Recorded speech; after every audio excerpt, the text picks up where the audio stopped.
Good afternoon, ladies and gentlemen, and welcome to the Bonfire Race League Premier Cup Series. I'm Mean Gene Money with my tag team partner, Zach Panzarella, and it's time to go racing. It's race number 10 in our 15-race season, and we are live here at the First Responders Children's Foundation 200 here in Dover, Delaware. That's right, the First Responders Children's Foundation sponsoring this race. Thank you, Brandon Shelton, and all the first responders out there for making an effort with this foundation for our children. Zach, it's getting toasty out on that track. This is number 10 out of 15. Who are we looking at? What's the theme today? Oh man, we're at Dover, Mean Gene, one of the craziest racetracks that these guys are going to visit all season. The Monster Mile. This place is fast, it's intense, and the laps rattle off unbelievably quick here. They're going to be doing 200 laps around the sun here today. But man, I have my eye on, obviously the top guys, the Medinas, the Landrys, the Owens. This really a track where the cream normally does rise to the top. Dover really does ask so much out of these drivers. Old school Winston style points. That means there's no vacation, no breaks, and you just add them up as we go. And so far, it has been David Medina and Jason Landry doing battle. You can see the point situation right here as they are trying to figure out who's going to be at the top, but it's going to take some bad runs by Landry if Medina thinks he's going to get back on top. You got to think about last time they were here at Dover. We got to go all the way back to season 10. In fact, Bonfire's only run at Dover 3 times on these cars. Last time they ran season 10 in the playoffs, and it was David Medina victorious over Landry, who finished second. Gulf Coast driver Kyle Lynott finishing third. So again, names we're familiar with, gonna do battle. Think about last week though, Talladega. It wasn't Landry, it wasn't Medina, it was David Owens. David Owens only led 1 lap last week at Talladega, Zach, but boy, he picked the right one. He's behind the ignition point boys of Mills, Landry, Kelly, and what does he do? Picks his time right at the exact moment necessary, goes around the outside of Nick Mills and takes the win. Another name to look at, David Owens. We've seen that man get hot and rattle off wins. Yeah, he's going to be one to keep an eye on, and he loves this racetrack. You know, this one was circled on the calendar for Mr. David Owens, so I will definitely have my eye on him as well.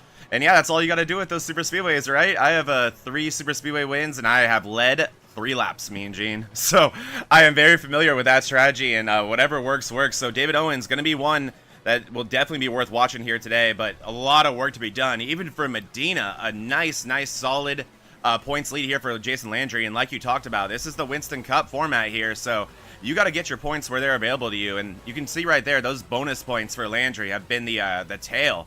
45 more than Medina, and that's making up all but 20 of that 65-point lead. So Landry right now doing what he has to do, and I'll be keeping my eye on him, even though Medina was the one who got the lead here, or the win here last time we were here. Then look at the AM standings, Mean Gene. It's a whole different story over there. Oh, it gets busy quick. Big story today, Stephen Neal at the top of the list, not making the race today. Michael Cera being shown in third, not making the race today. So a couple of big names are absent, so that's going to cause a little bit of a shake-up opportunity for those amateur guys. Another thing we're keeping an eye on, of course, the in-season tournament. We've made it down to the Final 4, and I'm going to name some guys I'm sure you're familiar with. The first bracket, Brandon Shelton facing off with Nick Mills. Both of these guys have good records here on this track. This is a toss-up as far as who's going to win. Brandon Shelton versus Nick Mills. Other side of the bracket, David Owens facing off with David Medina. Will the real David please stand up? Medina, he won here in season 10. David Owens has a good track record, but he's going to need to pull the cat out of the hat, the rabbit out of the chair full of rockers before he does something here today. So let's keep an eye on those four guys as we go throughout this race. So looks like, are we still in practice? Yeah, so we'll go ahead and we'll hit our advertisement or our commercial, and during that we'll make the transition over to qualifying and we'll get this thing started. Gotta love editing. Gotta love that. The First Responders Children's Foundation presents the Dover 200. Thank you to Brandon Shelton and his continued support in Season 13. Season 13 of Bonfire Premier Cup Racing is proudly brought to you by Animal House Customs.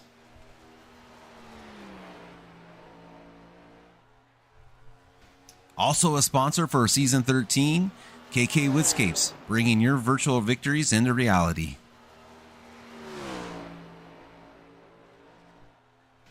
And finally, but not least, the Swanley Golf Association. This sponsorship is brought to you by Matt Schofield and the number 61. LeagueNewsWeekly.com. News so fresh, it still has the stickers on it. Your one-stop shop for all your favorite iRacing league schedules, standings, and more. News so fresh, it still has the stickers on it. I love that, Mean Gene.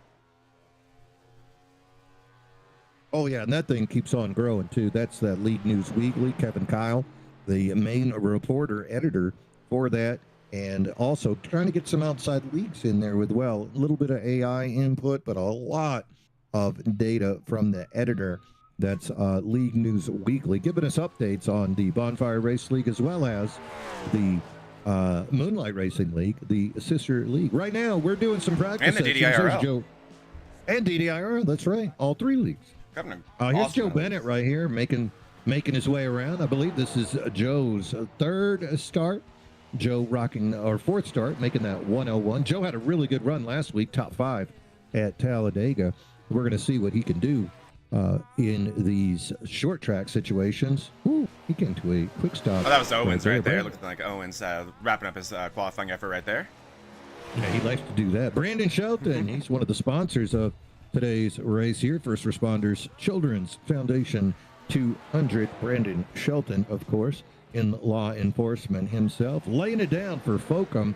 Brandon is in a head-to-head battle with Nick Mills. Going to need a strong qualifying run. You know, Dover, it's one of those tracks where tires just become at a premium. So easy to wear out that right front. And then if you're downshifting as well, that right rear can suddenly also become under fire from that switch in that car's momentum. 200 laps, Zach. They got 5 sets of tires, 1 on the car, 4 in the pit. What do you think? Do you just break this thing up perfectly, 40 laps per set of tires? Or are you out there taking chances? Oh, man, I did a race similar to this in the MRL, towards the end of last season. It was a long one, me and Gene, and we had an extra set of tires, and I still ran out of tires. I think you actually ended up broadcasting that one. I had a hot rod, but it didn't matter. I ran out of tires, and I ended up finishing somewhere in the middle of the pack after leading well over 150 laps. These guys, they gotta do their math. They gotta already have a plan going into this. They gotta know exactly how many sets of tires they have and when they're gonna put those things on. A caution shouldn't change that too much for any of these drivers. I mean, Gene, you gotta have a plan. You gotta stick to it. This track here at Dover, it can really, really get you. That monster, it's no joke. And oftentimes when you figure out that you've burned them up, it's far too late.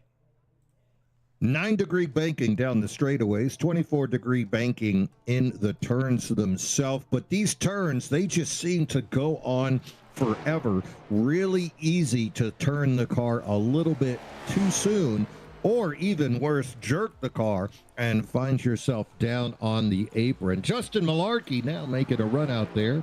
He's in the number 73 in a different paint scheme this week. Of course, we're used to seeing Justin running that white with the green and yellow, but this week Justin with a little bit different scheme. Justin, of course, one of our pro drivers out there making his qualifying laps now. That's another name we really didn't mention too much at the beginning of the broadcast, but that is a fella that we are accustomed to seeing running up at the front, depending on what kind of qualifying time he puts in. we could see him there once again. Track position gonna be at a premium. Dover, such a hard track to pass on. Outside lane seems to carry more speed, but that inside lane always tempting for people to attempt the infamous slide job. And nothing can cause an accident quicker than the failed slide job attempt. Gonna see exactly how these drivers respond. Coming out of Talladega weekend, tempers could still be high for some of those drivers, especially the way that race went down at the end. So many people crash on that last lap on a super speedway, Zach. Yeah, I mean, it really is just all bets are off at super speedways towards the end. We were there on Friday, and it was a similar story, just absolute craziness here at the end. And with our track info open here, me and Gene, what I am looking at towards the bottom of our screen there is the track temp. It's 83 out, so these fans are enjoying a pretty nice day out here in Dover. But oh my goodness, that humidity is creating an insane track temperature. 120 degrees is the track surface temp, Eugene. That is a warm Dover racetrack. Another thing these guys are going to be dealing with. So I'll be looking for some loose race cars to start these runs. And the fans are packed in the stands. 58,000 able to be seated here up in Dover, Delaware. Gotta wonder though, how many of the fans from the south made the trek up here north of the Mason-Dixon line. But regardless of however you want to split it up, we're looking at a whole lot of Yankees up there in those stands. But boy, do they love their NASCAR racing. They really do. They always come out in full force here at this racetrack, and this is a great place. And oh man, what I'd give to stay at the hotel also right there on screen. That would be a cool way to spend your weekend right there. Oh yeah, they're definitely having a lot of chowder when they park their car and they go up there and have their chowder. Oh yeah, very good. Good Boston, not bad at all. Oh right. Yeah. We're about 20 seconds away from the conclusion of quali here, me and Gene, and we're about to see the order here. And I guess I'll say it now, not too many surprises up in the very top, but in our top 10, we have some exciting drivers. Oh, yeah. So practice, Jason Landry fastest in practice. David Owens second fastest. How about Christopher Melton, third fastest in practice? That's going to be his first start today. That's that 8:26. Going to keep an eye on him. Jared Kelly, fourth fastest. Kyle Lynott, fifth. But let's look at the qualifying efforts. Oh, look who's up at the top. There he is. Jason Landry, the number 56 ignition point driver. Outside road, David Medina. Ooh, I feel a theme going on. Groundhog Day. Looking in third, David Owens. Here we go. The number 8 Gulf Coast Racing driver. Outside lane of row number 2, Jake Ashea in the number 77. Good for Jake. Jake's running around 20th in points right now overall, an amateur driver, but Jake with a great run right there. Going to start in 5th on that second row outside of David Owens. Justin Malarkey, pro driver, going to put in a good qualifying effort. He's got that number 73 Peachtree Racing Ford in the 5th position. Outside him on row 3, Brandon Shelton. Of course, today's sponsor for the race. Thank you, Brandon, and great effort for him today. Chris Morrill, that's another Folcom driver, Zach. We didn't talk about Chris a lot, but he has a great record here at Dover. Keep an eye on that number 5 of Chris Morrill starting 7th here today. Jared Kelly, number 8. Chicken Rider, gonna get it done from the number 8 position outside 4th row. David Brenner gonna start in 9th, and Ricky Mandela, last year's Rookie of the Year, looking for that top spot in the amateur rankings. Ricky needing a good finish here today to take advantage of Stephen Neal not being here at Dover. Yeah, big day for Mandela. Starting 11th place will be Nick Mills. Jose Medina, he'll be working on that AM Championship. He's going to be starting in 12th place. 13th belonging to Brendan Finley. 14th, David Buell. 15th will be Mark Dumont. Jerry Rose will be lining up in 16th place. Kyle Lynott, one of his favorite drivers to be around, will be in 17th. Paul Ferdianity in 18th place. Moving on down through this field, we got Kevin Kyle, league admin, in 19th. 20th place belonging to Joe Bennett, a newcomer here in this league, looking to make an impression. Same goes for Jake Johnson in 21st. 22nd belonging to Todd Dunn, and this is going to round out the cars who put down a time. So rounding out the rest of the field, these cars did not put down a qualifying time, and that's going to be Chris Melton. Oh, I'm sorry, it's Chris Melton, Matt Schofield, Tommy Fox, and Tim Darby. And I believe that 26 cars. 26 cars. That's going to round out our field today, me and Gene. 26 cars lined up here today. Also, going to give a shout out to Chris Milton, Moose Knuckle Racing. I love the name that he's got going on there today. Also, want to give a shout out to my good friend Zach Clausen, missing the race today. Unfortunately, had some other obligations that he had to deal with. Zach, we're rooting for you, bud. We're rooting for you here from the booth in Dover. Cars now making their way around. Jason Landry up on that front row, sharing it with David Owens with David Medina as they make their way around, warming up those tires. We're getting ready to do 200 laps here in the First Responders Children's Foundation 200. Pace car is off. We're keeping an eye on Landry. He's your control car, waiting for that green flag to let us open him up here at Dover. Inside lane, Kelly, and there he goes. He's off. They're going to cross over that start-finish line, and we're officially underway. Kelly with a quick lead going into turn one. Landry going to take control. Behind him, Medina, Owen, single file. Look at Shea, though, not willing to go away. There was a little bit of excitement. Look at Malarkey back in fifth, going a little bit high, but single file up front as we see the cars now complete lap one, and it's going to be Landry getting him that first lap. Everyone's settling in here, and you can see why. Jerry Rose right away, going a little bit high out of turn two, catching that outside wall, and I think that will be one of many times we see that today, me and Gene. It is going to be tough for these drivers, like we've talked about. It's very, very warm, and it's also it's tight out here. 26 drivers, so these guys, it's a 200-lap race. This is a marathon, not a sprint. These guys got to settle in, got to make sure they don't make any big mistakes early. No fast repair here to save you in the BRL Sunday Night League. 23 seconds a lap, zipping around, single file, all the way back to about 12th position now as we watch Jason Landry. This guy was almost 0.5 of a second faster than everyone in practice. No surprise to see the ignition point driver getting that quick lead up front. Behind him, David Medina, David Owens, and the surprisingly quick amateur Jake Shea not going away. Behind him, Brandon Shelton, top five, looking smooth as we are completing lap number 4 here in Dover. Shea gets in the outside wall there out of 4. Like I said, we're going to see that over and over again today. Also, if you listen closely, you can hear these cars entering these corners. You can hear them shifting around. It almost sounds like what you hear when a car wrecks, but that's just that car settling in, the violence of this banking and the transitions in and outside these corners. This racetrack has so much out of these race cars. Shea again catches that outside wall, and that's going to open the door for Shelton to complete the pass. Brandon Shelton going to move into that 4th spot. He's up 2 spots from his initial starting position. Other fast movers back in 20th. Chris Melton started 23rd. He's made his way up to 20th. The biggest dropper so far, Todd Dunn, losing 3. And it looks like something's going on with Tim Darby right now. I think I got him being shown in the pits. That's early.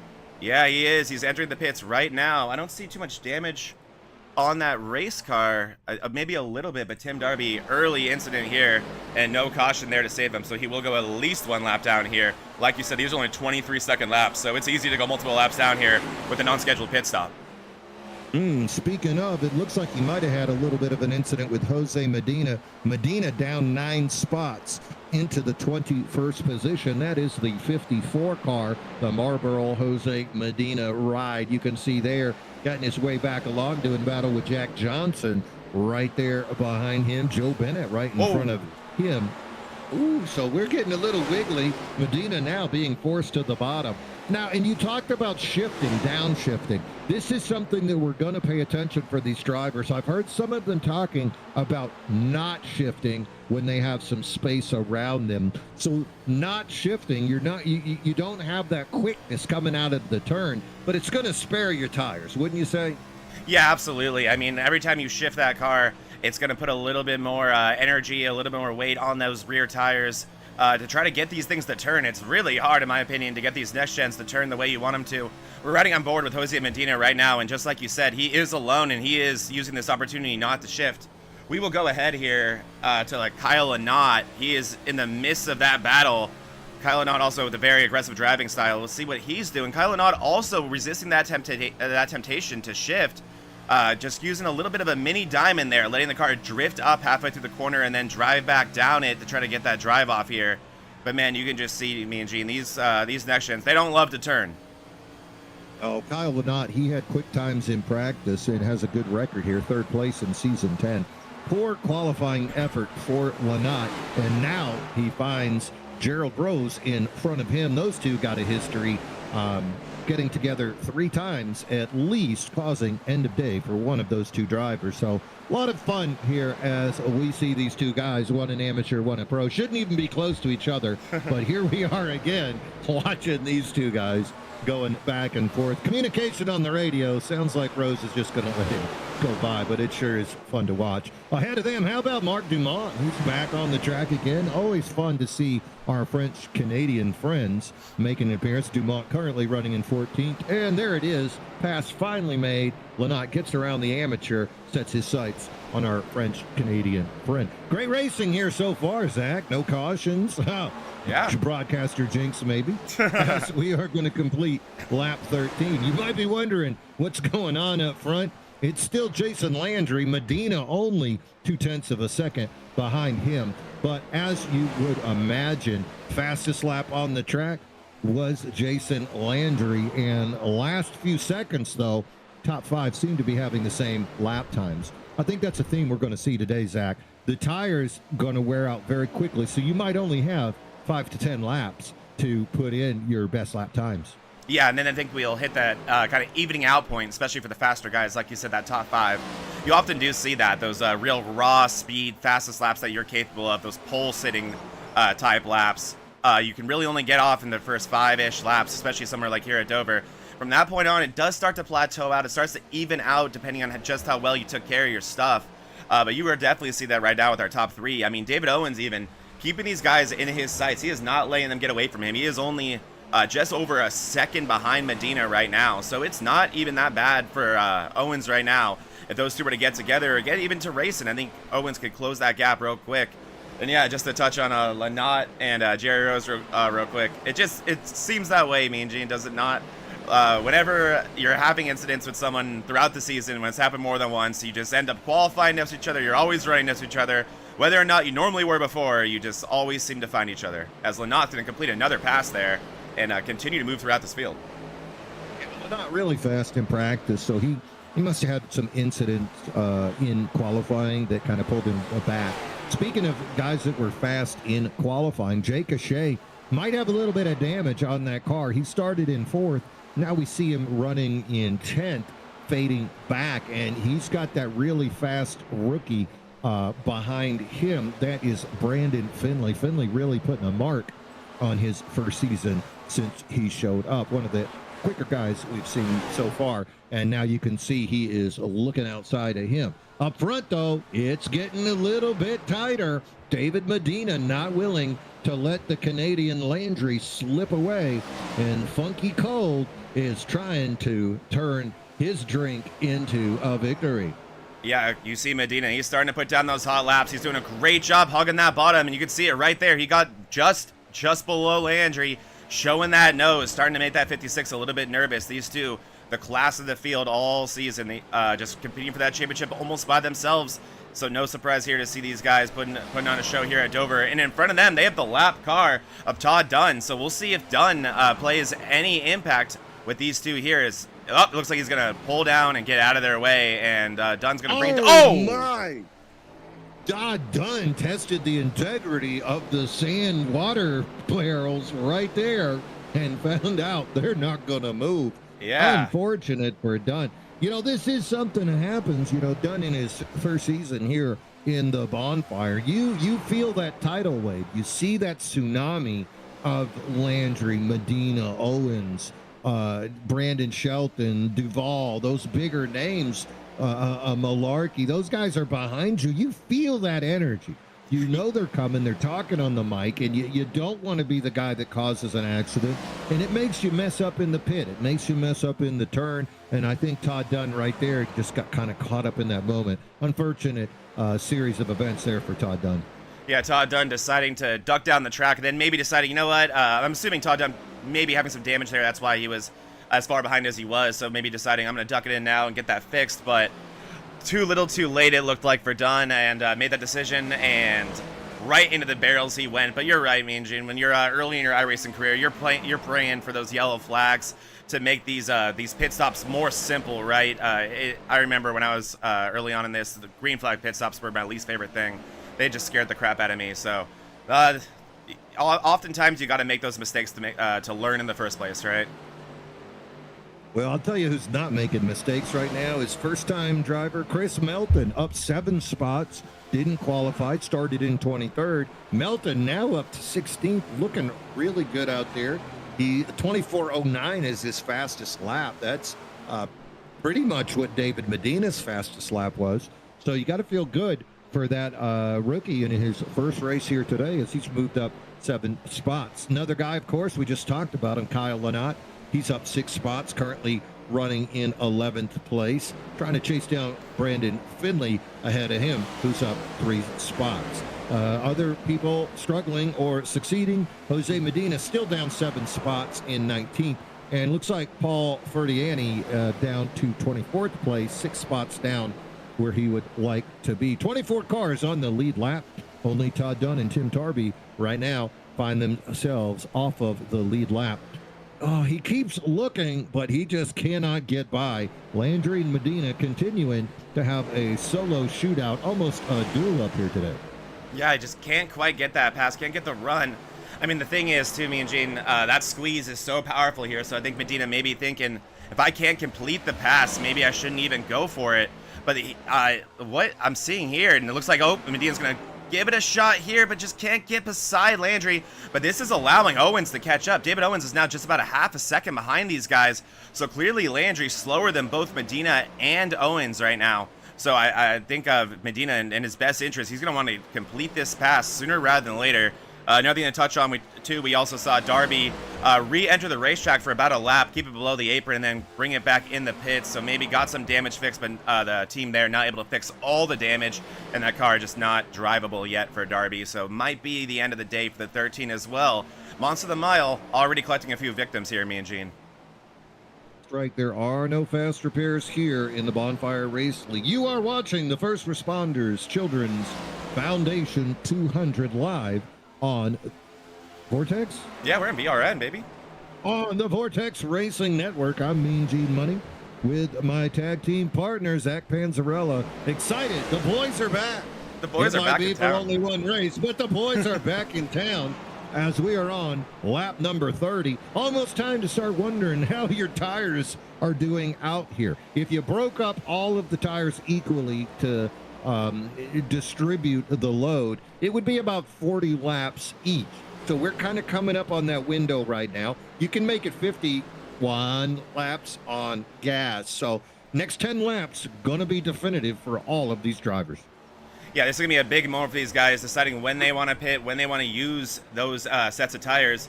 These guys have an extra set to them available. I mean, thank God. I'm sure a lot of them are thinking this is Dover after all. This track eats tires like no other with that concrete surface. It really just is a cheese grater for these tires. So you know these guys are feeling it. You're starting to see loose moments, and not just that, you're starting to see a lot of separation throughout this field. If you go down to Kyle Lynott, who rounds out our top 10 right now, he is all the way 10 seconds back from our leader. That is about a half a lap back. So we're going to see lap traffic become come into play here, me and Gene, if we stay under green for much longer.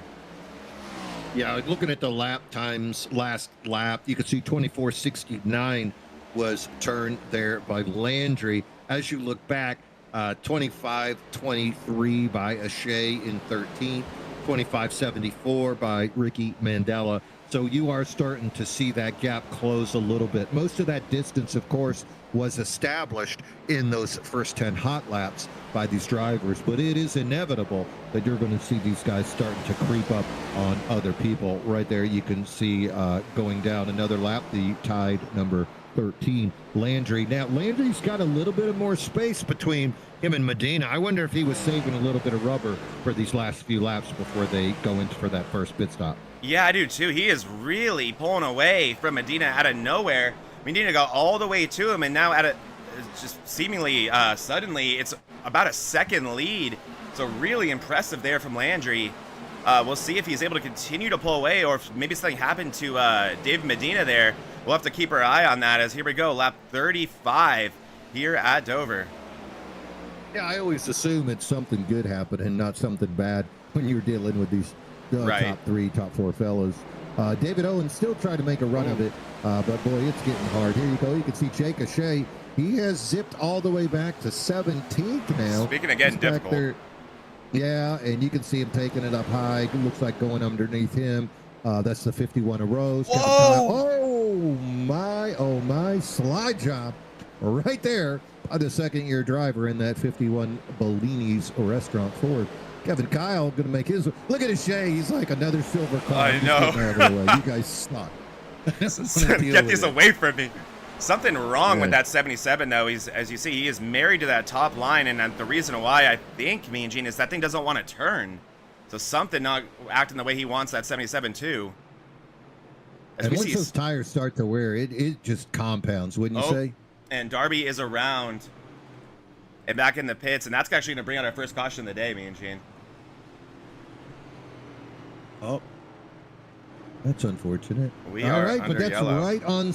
That's right about the time. Lap 40 would have been splitting it up equally amongst all of them. So this is a perfect opportunity for us to get a little reset. Nobody except Jake O'Shea seems to have significant damage. So I think that's going to give all these drivers the opportunity to get some freshies on there, refill again, and get ready for another 40 to 50 lap run. Great green flag running here early at the First Responders Children's Foundation 200. Also, want to give a shout out to our other sponsors, of course, Animal House Customs. They handle all of your stitch and wear needs. If you need hats, if you need vests, if you need any type of material sewed for your team, your club, those are the guys you want to look at. Also, big shout out to the Swanley Golf Association.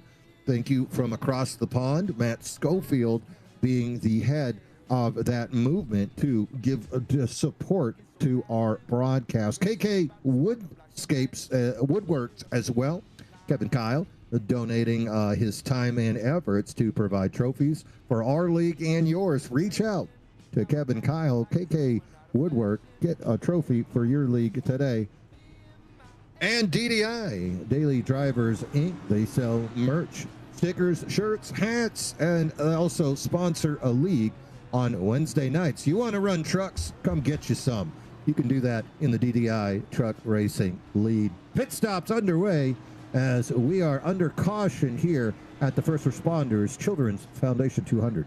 You're seeing everyone, unsurprisingly, taking 4 tires there. I think everyone's had quite enough of that set of tires. They're ready to move on from them. And you saw also such a big gap for the top guys in the field, Landry and Medina, that they were actually able to pretty comfortably go into that pit lane and have a gap from pretty much the top 10 to not really have to worry about too much. But it was 4 tires for everybody. No one doing anything too cute. Everything's staying pretty simple. Landry's going to be leading this field to green. We'll see if the lights come off the pace car this time. They do not. Lights do come off the pace car this time, so we'll be going green next time around. But like you said, me and Gina, great first run. Not surprising here in the BRL. A lot of green flag racing. These guys have been racing around each other for a long time and are also notorious for being just one of the cleanest and most respectful leagues out there. So not surprising to see a long green flag run there and get these drivers getting settled in, getting comfortable. But now, I mean, I know we still got 160 to go. This is a long one, but I think we'll see a little bit more aggression now that these guys have an idea of what these cars are going to feel like on the long run. What the drivers around you are going to be doing. Speaking of drivers around you, Kyle Hanot is not around you because he's in the pits. I'm not sure exactly what's going on with the 988 coming out now. Maybe he had a little bit extra damage that he needed to get fixed. Going under the bridge into 3. I think Lanot will have time to catch up, but he's going to find himself in the back with the broken, the sad, and the disturbed. Pace car gonna be off. Well, I run back there, so I know exactly how it is. Keeping an eye on Landry. He's your control car. That's that 56 on the inside, blue and yellow scheme. Outside him, David Benita, David Owens, Brandon Shelton. Top four. As we go green, great start there by Jason Landry. He's going to be by himself. Owens and Medina behind him. Brandon Shelton, fourth car on the outside. And now Justin Malarkey making his way up. And that's your top five. Landry gonna lead strong. Medina finally clear of David Owens. Goes single file. Owens still battling with Brandon Shelton side by side. They're coming out of four. Landry with an advantage. There it is. Landry gonna lead lap number 41. And then you saw Nick Mills making a 3-wide move behind them, just barely able to complete it, but aggressive but beautiful move by Mills there to move further into the top 10 and continue his forward progression in this race. But yeah, early start and great execution there from Landry. That guy, notorious for his brilliant restarts, and no exception there, able to get away from Medina early. We'll see Medina. We were watching at the end of that last run. Medina kind of starting to fall off quite a bit there. We'll see if he wants to be a little bit more patient this time around, have more for Landry later in the run, or if Landry is just that good here at Dover. I would not be surprised, as it seems that 56 unlocks a new level of speed every week. Jason Landry, not a surprise to see the success that he's had, and he loves this track. We talked to him earlier in the week, said he was really looking forward to getting it done out here. Another guy that was running well early, Jake O'Shea, he's got those fresh tires on now, and you can see back up to speed.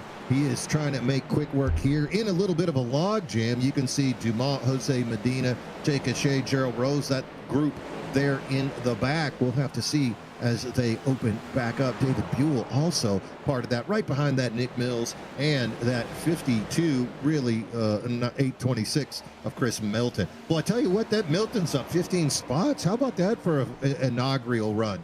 Yeah, Milton really making an impression here. There he is in that 52 race car, making a great impression here in his first run.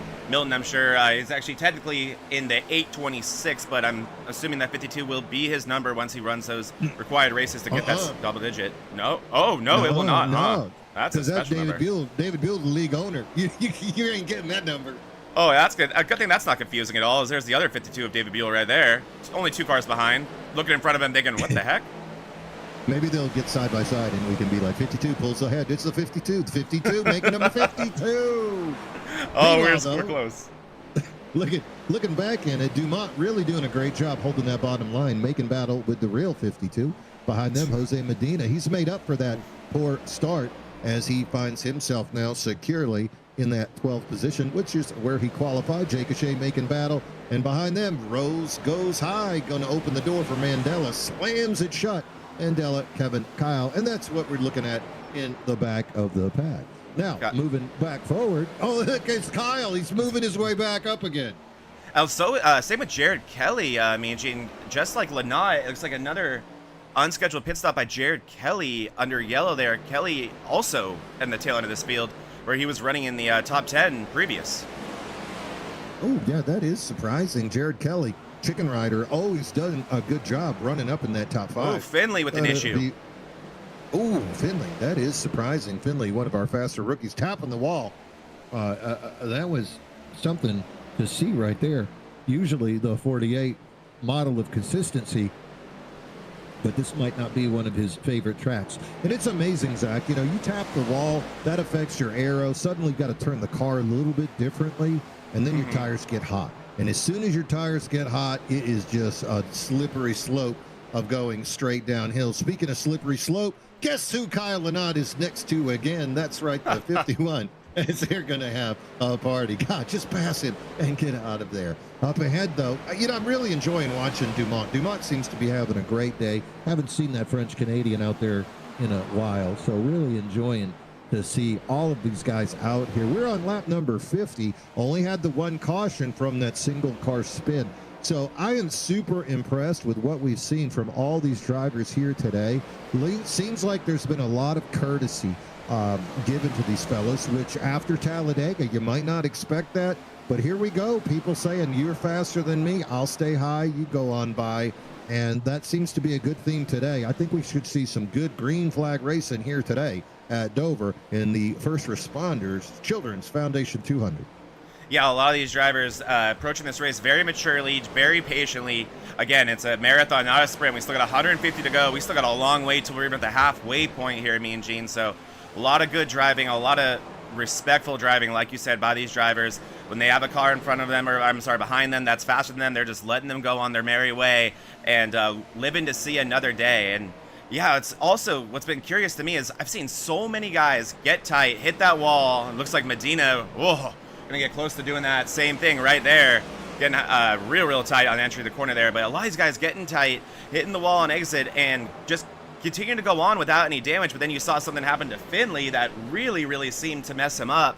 Looks like he's since recovered and been able to move forward again. But it's just so inconsistent too, me and Gene, right? You can have one hit where you're like, oh boy, that was a big one, and then no damage. And then the next one where you feel like you graze it and it completely messes up the aero of the car, and you have a handful for the whole rest of the race. So got to be so careful, got to minimize all your mistakes here the best you can. Where do you get that? The magic meatball. Oh yeah. It'll just end your day so quick. So let's zip through that top 10 for just a minute. Let's take a look at some of the other drivers putting down some great times. Of course, you saw Landry and Kelly up there. There's David Owens, and here's Brandon Shelton. You can see single file. These guys are not very far away from chasing them down. That's at 73. Justin Malarkey having a great day there in his new paint scheme, 73. There's Chris Morrill directly behind him, the number 5 Focum driver. We did touch on him in practice earlier, talking about expecting a good day from him. Behind him, it's the not number 52, Chris Melton, having a great day right there. He's introducing himself to the league, so got to be really happy for him making this kind of appearance here today in his first run. Nick Mills behind him in the number 20. We're used to seeing Nick Mills run fast all the time. That's somebody that Kevin Kyle talked about in his news report. Behind him, David Buell having a great day. Buell running 9th right now in the real number 52. And behind him, 10th, Mark Dumont in the number 14. The French-Canadian having a great day.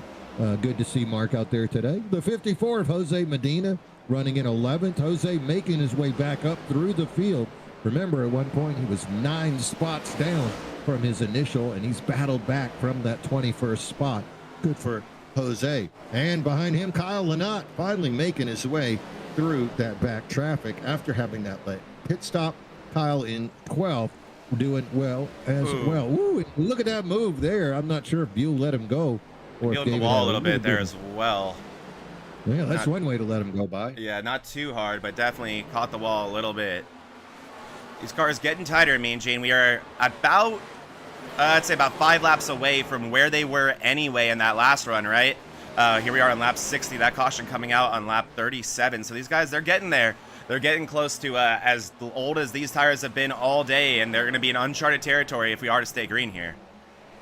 Yep, we are on lap number 60. So you figure they've put another 32 lap. Ooh, little contact between Kelly and Medina. Medina touched him. Just touched that bumper a little bit. I know that was an accident, little misjudgment of speed there. David not known for using his front bumper to move people out of the way. So that must have been a tense moment for both drivers. Look how close they are. And then there's that gap behind them. Picked up by David Owens. Shelton has got Owens. And just, yeah, Brandon Shelton now putting his name out in there. He'd like to be talked about. He's been top 5 all day. But to see them reel back in David Owens as well, that has got to feel good for that number 2 of Brandon Shelton. Malarkey, Smorrell right behind them. Chris Melton, Nick Mills. So the surprise, of course, is Melton. But those other guys, those are the folks that Kevin Kyle talked about in his news report earlier in the week. So not a surprise to see all those names up front. No, it's really not. And you're just seeing week in, week out, so many guys in this league improving, moving forward, not being satisfied with their speed. And it's a great thing to see. I really love watching these drivers grow in these leagues and just become far better drivers. And you're seeing it with so many guys in this league, and it just makes it more and more difficult if you don't feel like you're making those strides forward that you need to. So love to see it. As you see here, Kevin Kyle in the middle of the pack really all day. And this is a track that I think Kyle normally likes as he hits the wall. Oh no! Jared Kelly. Oh. Big They're hit for still Kelly. wrecking. Oh, they're still. Is that Finley? They're wrecking Finley. Finley and Kelly with some big hits. Oh, Oh. wow. So you saw it, right? Oh, don't do it. Those are the leaders. That's David Owens. There he goes. There Okay, he he's goes. got it. He's got it. That was a big one there. Looking like maybe just a couple things happening. Yeah, that looked tough right there. So we see both of them got loose, and Kelly made contact. Finley goes into the wall, and a tough break there for Chicken Rider. He has been caught up in the first two incidents here today. Jared Kelly can't be happy. That Ignition Point driver, they have a small team, but they're right there in the top 4 of points based on the strength of those drivers. Oh, Kelly doesn't go in. Kelly and Medina fake out the field. David Owens goes in. Looks like the Landry doesn't. 52 of Chris Milton. Nick Bill's going to go in.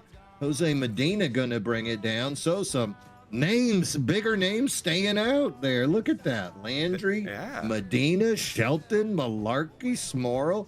Mark Dumont going to take advantage of this. Stays out, moves up to 6th. David Buell going to move up to 7th. Jerry Rose into 8th. Kevin Kyle into 9th. Ricky Mandela into 10th. You're right. Let's go back to Kevin Kyle for just a minute. If you're Kevin, you right now are the face of patience, because he's back there surrounded by a bunch of rookies with a history of wrecking. I mean, Rose in front of him has 5 DNFs this year. So Kyle does not want to take chances with these guys, and he's biding his time. I think this right here could be that opportunity. He moves up a little bit. One more caution. He puts fresh tires on there, and he's in a good spot, and he didn't take any chances. So we're going to keep an eye on the pro driver. That's the 31 of Kevin Kyle, and see if patience is a virtue or if it just keeps him back there next to the wreckers and wreckers guys. Also, me and Gene, I'm thinking about that decision by Owens to pit, and the decision by a lot of our leaders not to, virtually our top 10 and beyond not pitting there. I kind of get it. These guys, so now Owens has 2 sets of tires to make him last 130 plus laps once we get going green here. So that's not gonna be an easy task for that number 8 car of David Owens, or is he the 11 here? I don't know what number he's running nowadays. But he's the 8 here now. Okay.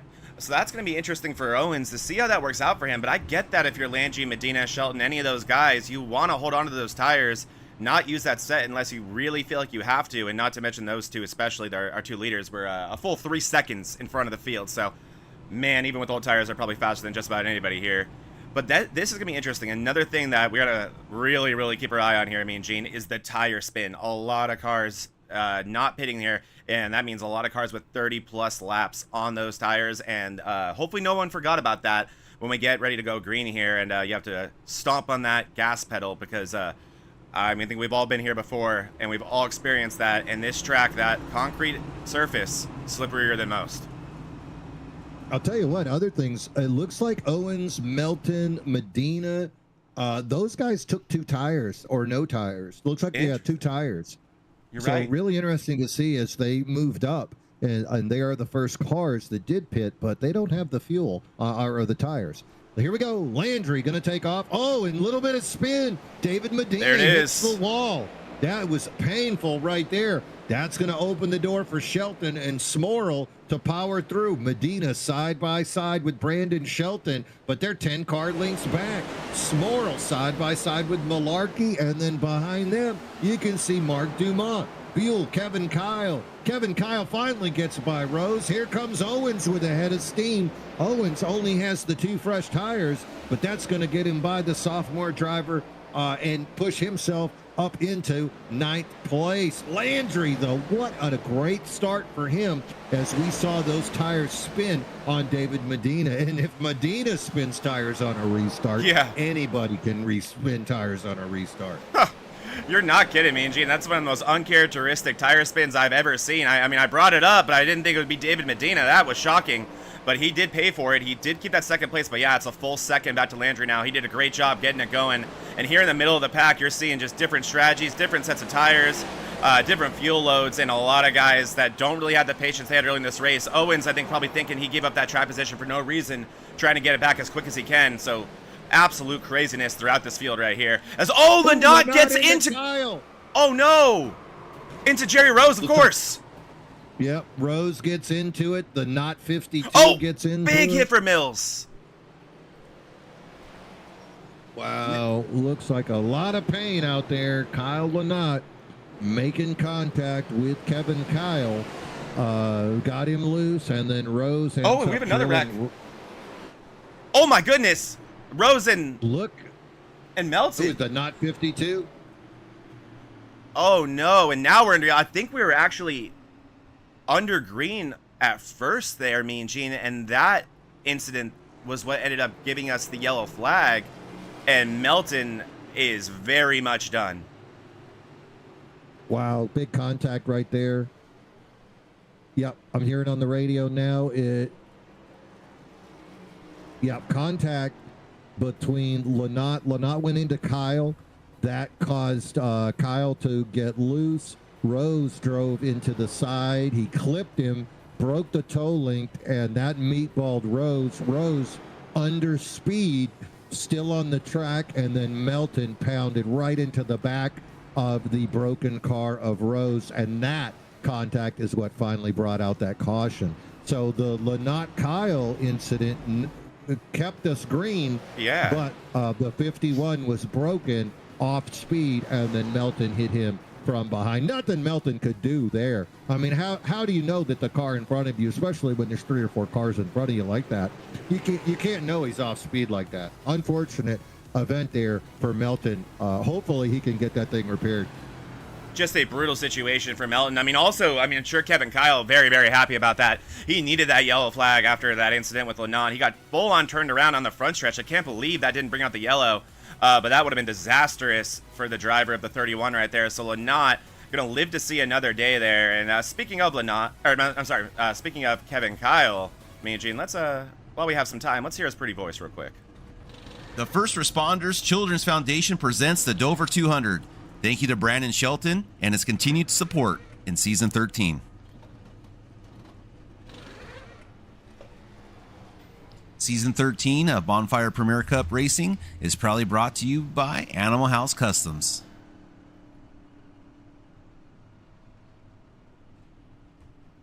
Also a sponsor for Season 13, KK Woodscapes, bringing your virtual victories into reality.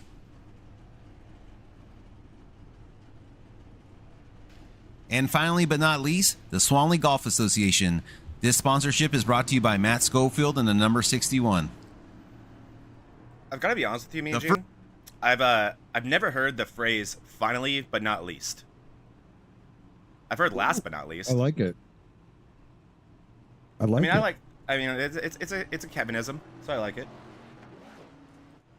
Finally but not lastly. Finally but not lastly. How about that? I like that. Least but not finally. But also, speaking of last but not finally, that is what Kevin Kyle appears to be, I think, on the lead lap. I think Kyle was able to stay in the lead lap there. I'm trying to get confirmation. Actually, maybe not. Yeah, I got him rolling. Oh, yeah, you do. Again, Jared Kelly, our first car, a lap down with that front end damage. That 55 of Jared Kelly, that race car is about a foot shorter than it's supposed to be, so I'm sure that thing not driving very fun for him. But we'll see how this one goes, me and Gene. I am looking at the pits, and yeah, the leaders up to Buell still did not pit. So that tire spin is not going to go away. We'll see if Medina learned anything from that previous restart. Well, and the rest of the field, they didn't experience it. So let's see who's next on if the spin is right. Hopefully they'll keep it under there. And the pace car is off. We're keeping an eye on Landry. Landry's led this entire thing from tight races to long races. It's all been him. And away we go. Malarkey makes a little contact there with Landry. Landry gets a great start. Medina starts slowly to make sure he didn't spin. And that's going to jack up that outside line. Where's Brandon the rest of the Shelton field? and Mark Dumont. Look at Dumont now getting aggressive. Got underneath the Smorrel. What just happened? Yeah, what? Oh, looky. Jake Johnson got a little bit loose and went into the back of Matt Schofield. So that thing never really even got going. Nope. We had some tire spinners. It was, however, though, enough time for David Medina to lose second place. I mean, that was a very conservative start, like we talked about. But Medina, by the time that caution had come out, he was already in third. So he will start on that second row. Oh, no, it was Jake Ashea involved with that again. Oh, man. So many guys with great days. Oh, that car does not look like it's in good shape. It's not going straight, is it, man, Jane? Oh, no. No. Oh, it's still not going. He meant to do that. What a move. He meant to do that. What that a was move. sick. Oh. Wow, Impressive job. The 360 Impressive job. pit entrance. The 360 pit entrance here by the 77. That's what you call a pro gamer move right there. I tell you what, I'm going to challenge his amateur status. I'm going to get Kevin Kyle on the horn. When you can pull off a move like that, you're not an amateur. Obviously not. And there's Tommy Fox. He's going to lead these guys into the pits. Kevin Kyle are going to follow him in, as is the majority of the cars behind them. But same story up front, me and Gene. The leader is going to continue to stay out on those older tires. Yep. So the guys we're looking at the most, looks like Jared Kelly going to be the lucky dog. He's got to be happy to see that. Chicken Rider going to take it around the outside, get a lap back. Jason Landry currently being shown as your leader. Justin Malarkey, he's now moved his way into second based on pit strategy and staying out there. David Medina, he is in third. First time we've seen him drop out of the top two. Brandon Shelton running fourth, where we've seen him all day. Chris Morrill fifth. And here's where it gets fun. Mark Dumont up 9 spots, running in sixth. Great day for the number 14 Chevrolet. David Buell being shown in seventh. David Owens in eighth. Remember, Owens came in on his own strategy there, took right sides only. Jose Medina behind him in ninth also came in with Owens and took those right sides. Joe Bennett, double aught. Joe going to be in 10th. That's the 101 Ford of Joe Bennett, now in 10th. 11th, Jared Kelly. So he's got to be thrilled to be back on the lead lap. Yeah, Kelly, wow. All the way up to 11th as well with all those cars pitting. So Kelly has got to be stoked on that. Oh, God, be careful. Tommy Fox coming around real fast. But yeah, Jared Kelly doing a good job recovering. It's going to be interesting to see if there's any speed left in that 55. That front end still not looking very good. But, hey, the lead lap, and with how crazy this race is appearing to be getting, that is certainly not a bad situation to be in at all. Yeah, I mean, there's still cars out there that have not pitted that are on those old tires. We've seen spins the last 2 attempts at a restart. Wouldn't be surprised to see another one. And I'll tell you who wouldn't mind would be Lynott, who's a lap down right now. So he'd love to see another spin. 19 cars on the lead lap here at the First Responder Children's Foundation 200, live from Dover, Delaware. I'm Mean Gene Money.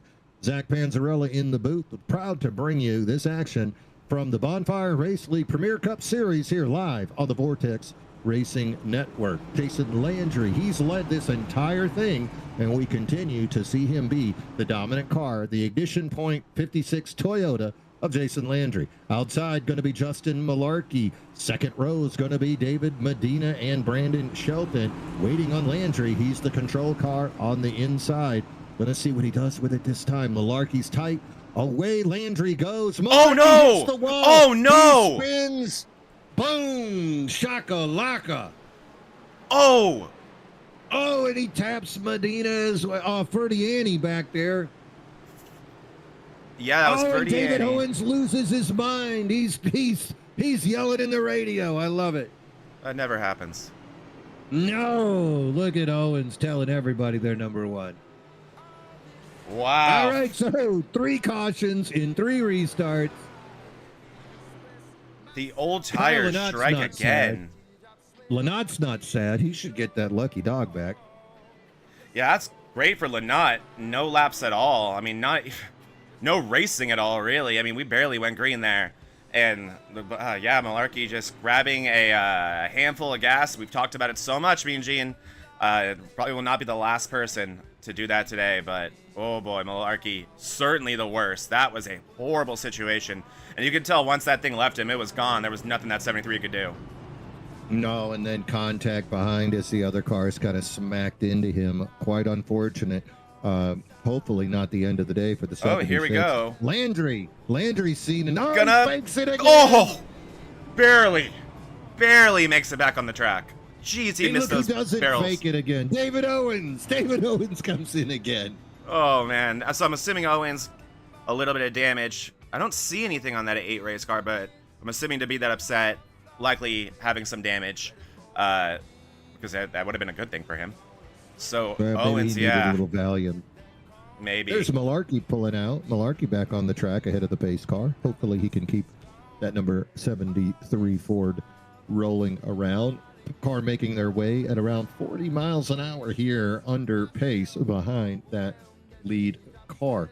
Looks like 8 fellas right now on the track. Everybody else is in the pits or zipping around trying to get back into line. And look at this. Kyle Lynott was a lap down, and now he's back in 9th place. Yeah, What a never say crazy die. day. Never say die, me and Gene. This has been a wild race, and yeah, there's been an opportunity to mess up and recover here at this Dover race with the cautions, the short laps, and all the different strategies. This thing has really not been over for anybody at any point, and it looks like Lynott, now that he has that lap back, might bring it back down, give up any trap position he got here, but he will stay on the lead lap, which is what's important to that 988 right now, so that will work out for him. Yep. And you can see most of these other cars still rolling and looking good. Who is that? That looks like Jake Johnson. He's got that car back underway. It seems to be rolling pretty well. Him and Melton being shown a lap down, laps plural down, but both their cars seem now to be back under control. Jake O'Shea still in the pits. Hope to see Jake bring it back out here in just a moment. Yeah, doing a great job today was O'Shea. Had a great qualifying effort, but he was just a magnet for incidents in this race. I saw that 73 Malarkey kind of like a heat-seeking missile straight for O'Shea during that incident there, so I'm sure O'Shea getting that fixed. So, those guys, that was a fake by Landry, and no one followed him. So again, this is going to be another old tire pit stop here, me and Gene. These guys got to be very mindful of that tire spin again here. They got to be careful about that. We still have about 6 cars that have yet to put on that second set of tires. All right, and so now would have been the time to come in if you were going to split up the tires equally with the amount of laps. You know, you can make about 40, 5 sets of tires. That's about 40 each. We're on lap 83. Landry going to push it. You know, the other thing that's weird about what Landry's doing right now, he's on the inside lane. And you would think on older tires, you'd want that outside. But Landry going to start on the inside. See what he does with it. Great start there. Look. Amazing wow, start. Look at this. Again, David Medina on the outside, just off to a slow start. And that is also going to slow the progress of his Foucam teammate, Chris Smorrell. So Landry in the lead, 5 car lengths ahead of Shelton. Shelton gets a little loose. Medina going to take a look underneath him. Medina going to make a clean pass. David Medina Sr. now into second. Brandon Shelton's going to be running in third. Behind him, Chris Smorrell. Mark Dumont with a run of his life right now in 5th. Jose Medina, he's up into 6th. Joe Bennett, David Buell, Kevin Kyle, David Owens. That's your top 10 here live from Dover. Yeah, these guys doing a great job in that restart. An absolutely masterful job by Landry to just catch the entire field napping, and he's gone. It's already a 1.2 second lead for Landry, so he's doing everything he needs to do to continue to control this race. And yeah, on the amateur side of things, you're watching Dumont and Medina start to battle it out for that amateur win. It's starting to become a little bit more of a clear picture for that AM win. Brilliant day for Medina. He's been up and down this field, but that 54 has a ton of speed in it, and Dumont has just been a picture of consistency today. He's been out front all day, and he's been able to hold it, doing a great job. And as you're seeing here, a little bit of calmness up front, especially. All single file already. Not too much action. Maybe these guys a little bit spooked from all that drama we just had unfold for the past 20 laps. Seems like especially once you get onto older tires, these lap times equal out amongst all the drivers, no matter how fast they were. So this is where you can really see just some paced laps being put in. All these guys about equally spread out. Tommy Fox up 14 spots into 11th. How about Matt Schofield up 11 spots into 13th? So these wrecks finally opening the way for these guys to get a little bit of space around them and start to run these smoother laps. It's fun to watch, though. Folks will get a little run coming in, but they won't have that roll or that exit speed. And so that's kind of what we're looking at right now, is that undulation between the cars to see who's going to be the first guy to really take that chance on wearing out your tires. You're on lap 90 right now. So these guys that didn't take tires, they got to be thinking about that at some point. But after about 10 or 15 laps, Zach, that advantage is going to be gone. And yeah, it really evens out. A set of tires. You're very right. It evens out a lot as you see DeMont getting a little bit tight there as Owens continues to work his way through this field, completing the pass on Kevin Kyle there. Owens driving mad and doing a great job at the same time, though. Tons of speed there in that 8 race car. But you're right, there is an evening out point in these tires, and especially at this racetrack. If you're going to use those things to your advantage, you got to do it early. You got to use them when they're available to you, as you're seeing that from the 8 car right there. Owens completing another pass right there. Going to pass the one-on-one of Bennett, move himself up into the 7th place. So good job from the 8 to get up deeper into this top 10 here. As you see Medina really trying to put some pressure on DeMont, Jose Medina that is, trying to complete that pass for the AM lead. Because up front, it's a lot of the same story. Just Landry gapping this field. 1.8 seconds is the lead for the 56 Canadian driver. Just putting on a clinic here at Dover.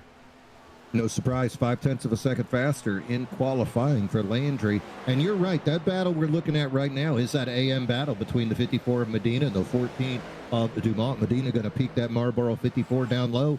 And he's almost clear, but not quite. I can hear his spotter yelling on the radio, stay down, now you're clear. And that's a clean pass by the 54. Pony up at Motorsport Racing 54 of Jose Medina, making his way into the top 5. Behind him, Mark Dumont still continuing a great run. And here comes David Owens. Owens pitted more recently than those other guys. Think he just took fuel, but still, that number 8 really starting to charge his way back in. Currently in 6th. But remember, Owens qualified 3rd, so 6th not going to satisfy last week's Talladega winner. No, definitely not. Owens actually, that last pit stop, 1:27 seconds, so likely fixing some damage. I do think he was part of that malarkey incident on that previous restart, so he's recovering from that. Clearly has a tire advantage, but like you said, I don't think it's brand new tires. But man, that A car is a hot rod right now, so he clearly has some advantage. He appears to be the fastest car on the track, completing another pass there. He gets by DeMont that time. He's now in 6th place, putting a car between Jose Medina and his AM win. So that's good news for Medina as he's going to get closer and closer. We're almost at the halfway point of this race. It's going to likely be Landry in the lead as it's been for the first 100 laps, but it's going to be Jose Medina at the 50% point, likely looking at, I think, what would be his first AM win. It would be Jose Medina trying to make a run of it. Still got Dumont behind him, trying to chase him down. Dumont starting to fade a little bit. And David Buell. Look at that, though. Kevin Kyle, the pro, finally. We talked about the opportunities that he would have with Patience. Patience has brought the 31 of Kevin Kyle up into 8th position. Behind him, amateur driver David Buell. Behind him in 10th, amateur driver Double-Lot Joe Bennett, running in that 101 Ford. Good run here today by Joe Bennett. Tommy Fox going to be behind them in 11th. Tommy, the veteran, trying to push his 57 Ford up into the top 10. And then Jared Kelly, chicken rider, he's got it back into 12th, doing what he can on that broken Ford that he's got. I think he's about 1 or 2 cautions away from finally hammering that thing back into submission. Look at up front, though. The 54 of Medina has caught Shelton, and now the amateur is chasing the pro, but he's got another pro of David Owens behind him. See, this is what we talked about with Dunn, feeling the pressure. Now Medina's in a pro sandwich. We'll see what he can do. And behind them, look, there's another sandwich with Dumont, Kyle, and David Buell. So things are picking up here at Dover. Oh, tight moment there for, looks like DeMont, and now Kyle's going to look to the inside, and you're right, Medina's going to have to execute here, and he's going to have to be quick if he does get that run on Shelton, because if he doesn't complete the pass, he'll open up the door for Owens, and Owens can just follow him through, so we'll see what happens there as the pass is completed there. Kevin Kyle doing a great job. He's just been finding speed as this race has gone on. Struggled in the early goings of it, not really showing the speed that we're used to seeing from that 31, but he has found it, and now he is comfortably in the top 10. And here is Medina looking to the inside of Shelton, trying to complete that pass, and you see David Owens with a bucket of popcorn right behind him, waiting to see what happens. Oh, he would love to see these two guys have a little bit of action, but who knows? You know, Jose Medina, he is a fast car. We've seen him run into some incidents late in races before. Side by side, Shelton is on the bottom, and looks like Medina, he might carry that speed. David Owens right behind him. This is some exciting racing here on lap 101 from Dover. Just can't get by. Looks like finally now Medina gets on by. Shelton choosing discretion is the better part of valor. Lets both those guys go and gets back right into his rhythm. And that's a sign of a smart, patient veteran driver. You know that you're in danger. Why run side by side with somebody for 5 or 6 laps? Bring those other cars back into your rearview mirror. Let them go, fall in behind, and then start hitting your marks again. And that's exactly what you see from Shelton, and that's why he's in the Final Four. We got pit stops. Here we go. Landry, Medina, and Smorl. Smorl, not someone we've talked enough about today, but he was running comfortably in that top 3 right there. Smorl showing a ton of speed here today. Been quietly doing it, but our leaders, they're going to be doing this green flag pit stop. And I was about to say, Mean Gene, I could not believe it had been so long. Over 70 laps for these guys, or I'm sorry, nearly 70 laps for these guys, ran on this set of fuel and tires. So, man, I'm sure this pit stop could not come soon enough, but this happened under green, and they had so many opportunities to do this under yellow, Mean Gene. I'm wondering if this is not the race-winning strategy if we were to stay under green. Well, these guys are so fast on an extended run. I think we're going to see what they can do for those first 10, 15 laps on these fresh tires. Those two guys are attached at the hip, Landry and David Medina. Meanwhile, up front, it's a different Medina. Jose Medina going to lead some laps there for Pony Up Motorsports. Congratulations, Jose. He has found himself up in the #1 spot in that number 54 Toyota. Check that out. Jose Medina leading laps here in the Bonfire Race League Sunday Premier Cup. This guy, I was the one who introduced him to this league, and it's been fun to watch him improve, get faster week in and week out, and get more comfortable, because I knew personally how fast this guy is, and man, it's cool to see it happening right here. Doing a great job is Jose Medina. He is in great position to win that AM race, and man, he's even in position to win this whole thing if this thing is to stay green, and he can stay that keep that 54 going as fast as it is. Yeah, we're going to see if that two-tire strategy pays off. Behind him, David Owens also on that same strategy. So at least he's not on an island with what he is choosing to do. I got a little insight also from Jose. I spoke to him earlier. Jose runs on the Oculus goggles, and he's talking about switching over back to a monitor. Says that, he says that the amount of memory that it takes, the amount of technology on that computer, is a great deal, and he's thinking about making the switch back. That would be fascinating, especially in the middle of a season. I wonder how that would affect somebody. For me, the issue, too, is the reliability, me and Gene. I also came over from VR and switched over to monitor setup, and honestly, what it was is just a longer race. I was just shifting myself in my rig, like the way I was sitting, and that was enough to confuse my VR and disconnect. And after that happened, I was like, I'm never using this thing again for an iRace. It just isn't worth it. It is incredibly immersive. If it was more reliable, I would prefer it, but it just isn't there. And I do agree about the computer as well. So you can see there, the closest race right now that we have on the track is Owens and Medina. Medina up front. Jose is holding a pretty good lead over David right now. I wouldn't be surprised if David's just content to sit here and put laps down. Maybe a caution could come out and you get a surprise and put one of the two leaders down. Hey, let's go inboard with Jose. I'm curious exactly his strategy that he's using as far as shifting, downshifting, upshifting. What's Jose doing here? So he's in 4th now, so that tells me he's going to be shifting. And yep, there it is at the 5th. And then right on that entry, he goes down to 4th. And the reason why he does that, get that engine braking to help slow down the car, but also helps it turn. Just that engine braking, to me, just really gives me mentally what I need. So right there, right on entry, Medina gonna shift it down into 4th gear, and then looks like he's bringing it back up into 5th, about halfway down these straightaways, probably about the start-finish line. Yep, right about at it, but look for that hill, boom, 4th. I like what he's doing. You can see there, he got high in the RPMs that time.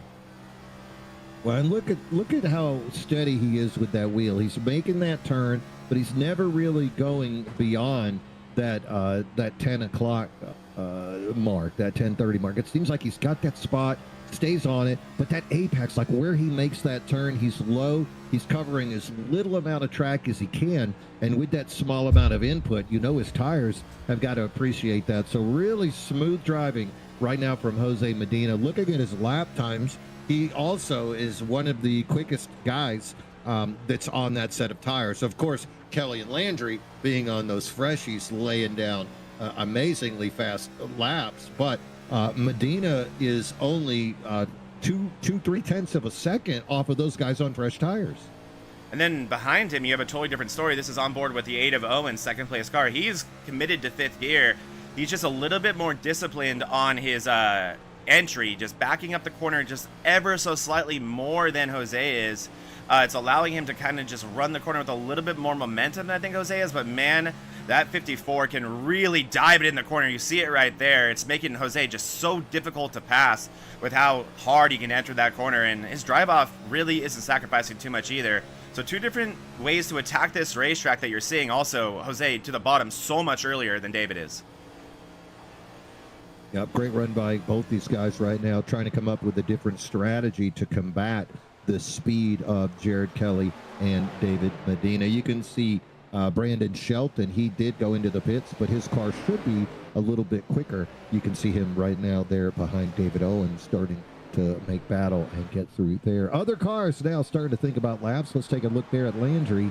You can see those guys laying down some burners. Last lap time for Kelly or for Jason Landry, 24:06.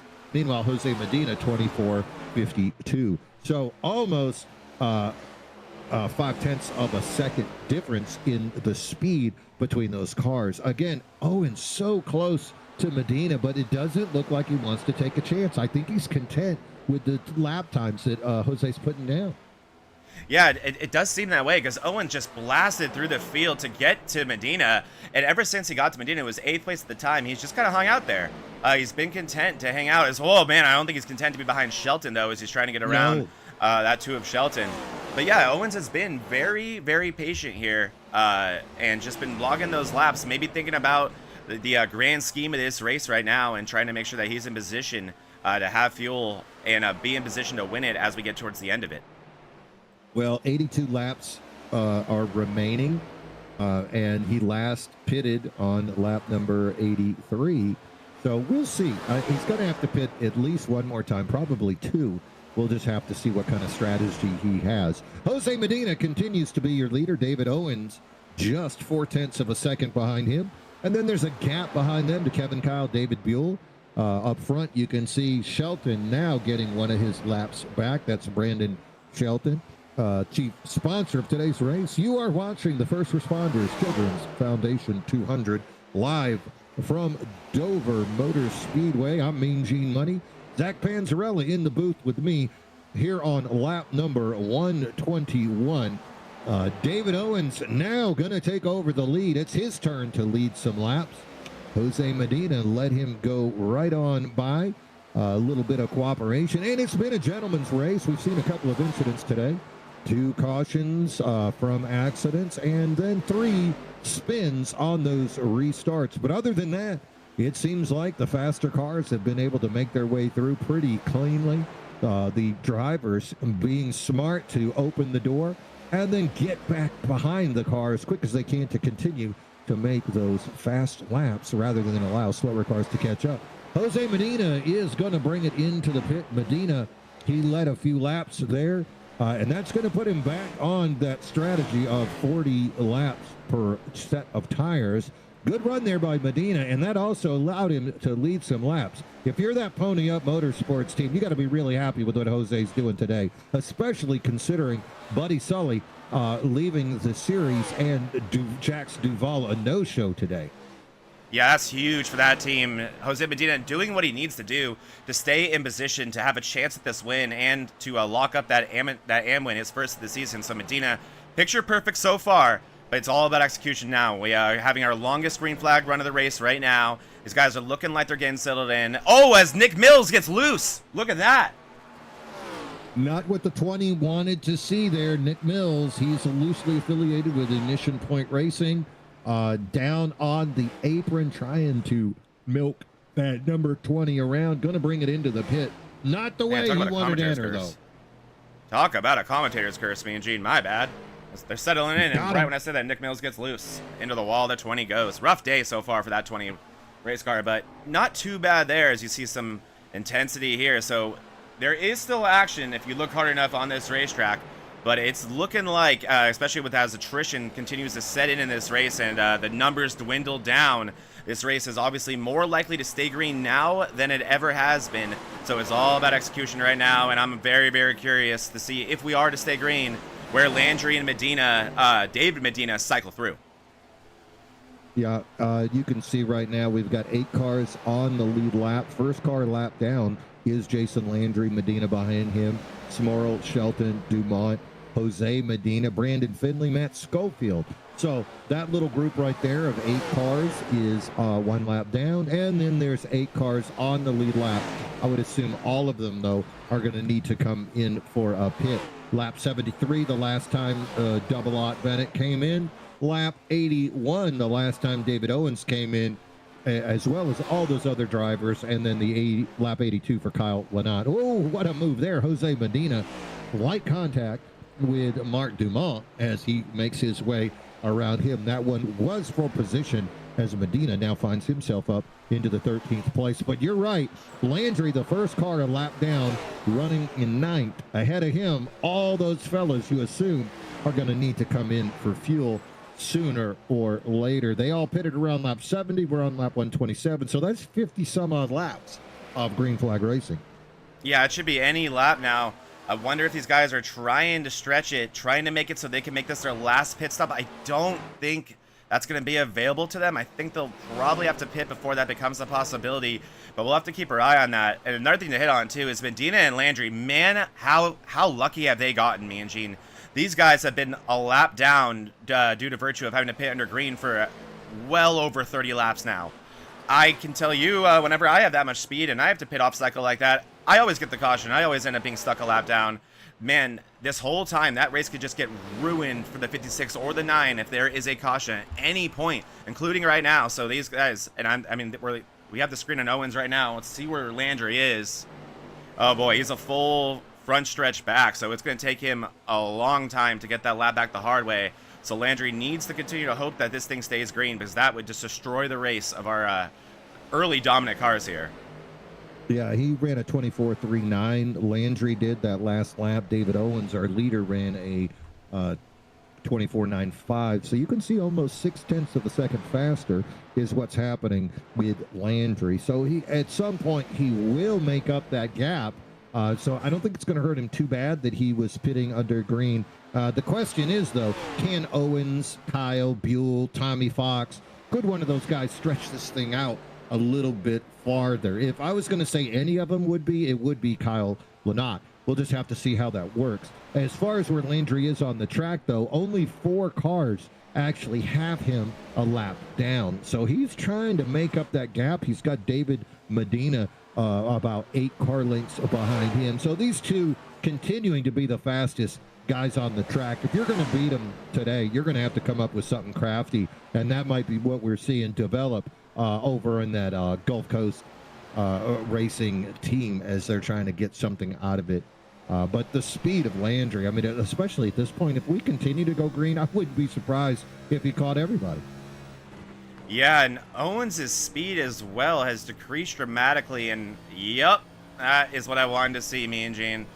Correct me if I'm wrong, because I don't race next gens as much as you do, but this looks like fuel saving to me. Well, and he's been running that 5th gear strategy for a while.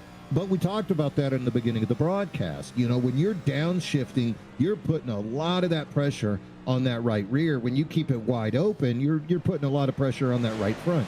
So maybe this is just distribution, but I've seen most drivers do it the opposite way. Early in the run, they're leaving it in 5th. Late in the run is when they downshift to try to find that extra speed. So you're right, Owens might be up to some craftiness. I wouldn't put it past the veteran. But right now, there's only 3 cars ahead of those charging Jason Landry and David Medina team. We're on lap number 135. 66 laps to go here at Dover International. You're watching the Bonfire Race League Sunday Premier Cup. We are at the First Responders Children's Foundation 200 live from Dover. Mean Gene Money here with Zach Panzarella, bringing you all the action. Race number 10 in our 15 race season here at Dover. So what you saw on screen there was Jose Medina getting one of his laps back. Mean Gene, he was 2 laps down after having to pit under green there. So Medina now 1 down, passing Owens, and in front of them is Kevin Kyle, who was running second place. He had actually caught David Owens. He was only about 3/10 of a second behind Owens, but elected to pit, bring it down. That's going to be 62 laps to the end of this race for Kevin Kyle. We'll see if that's enough, if he can save enough fuel to make that his last pit stop, or maybe he'll just need a splash. And we're starting to see more cars bring it down. We see Lynott and Buell bringing it down. So David Owens, my eye is still on that 8 race car. I think he's done it. I think he may have stretched this tank long enough to not have to come back down after bringing it down this next time. We're going to find out. We saw And there he is. that Landry and Medina, David Medina, were able to stretch it out about that many laps, but that was with 2 cautions involved on those spin outs. So if we keep this thing green, that is going to be fascinating to find out just how far Owens would be able to spread it out. Ricky Mandela going to take over the lead temporarily, going to lead a lap. Good for him. Ricky Mandela, remember, he's chasing Stephen Neal, looking for that amateur championship here. 10 races into the 15 race season, and Ricky Mandela, those bonus points definitely going to go far in that battle. And that's going to hand the lead back to Jason Landry, with Mandela bringing it in after leading that lap. So Landry, that cycle, it was a long one, but it worked out. He gets his lead back. He has a 1.4 second lead over Medina, but what I'm looking at is after that, my goodness, that is the virtue of a green flag pit cycle, Mean Gene. 8 seconds back to Smorrell, 15 to Shelton, 17 to Kevin Kyle, nearly 20 to Jose Medina, and over 20 seconds back to David Owens. Granted, these guys are going to have to pit again, but it will be interesting to see if they want to do just fuel or they want to throw on 4 more tires when they do decide to bring it in. And it'll also be interesting to see when they do that. Do they want to try to run this thing dry, or if they're going to do those tires, probably get them on sooner rather than later. 24 seconds per lap is what it takes for these cars to make their way around. So when you hear that you're 20 seconds behind the leader, that is quite significant, imagining that he is bringing it down on top of you. Up front, though, it is once again Jason Landry. This guy's led about all the laps you can imagine here today, just looking so good. And after what he did in practice and qualifying, the interviews he had leading up to race day, talking about how this is his favorite oval, not a surprise to see that ignition point driver having the day that he's having. His teammate Jared Kelly, not so much, 9 spots down. He's laps down as well, trying to make that broken 55 Ford make its way around, trying to do the best that he can. Second place, David Medina. He's got his Foucault teammate, Chris Smorrell, behind him. And then Kevin Kyle, or Brandon Shelton, and then Kevin Kyle. 4 Foucault teammates in the top 5. Great day for those fellas. Remember, they're chasing Gulf Coast Racing in that team battle, so Foucault got to be thrilled with what they're doing here today. Big hit in the wall for Kevin Kyle out at 4 right there. Looks like he's going to be able to carry on without too much damage or issues, but Kevin Kyle, you can see struggling right there, but doing a great job. And yeah, as is Foucault really doing what they have to rack up those points, give themselves a chance at that team championship. And yeah, you can tell everyone, they have the answer for everyone not named Jason Landry, but Landry just in a world of his own all day here today.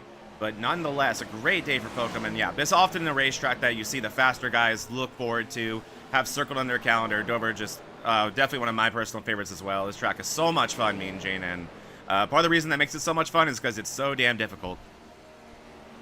Yeah, you'd think with 24-degree banking, it would be easier to get around here.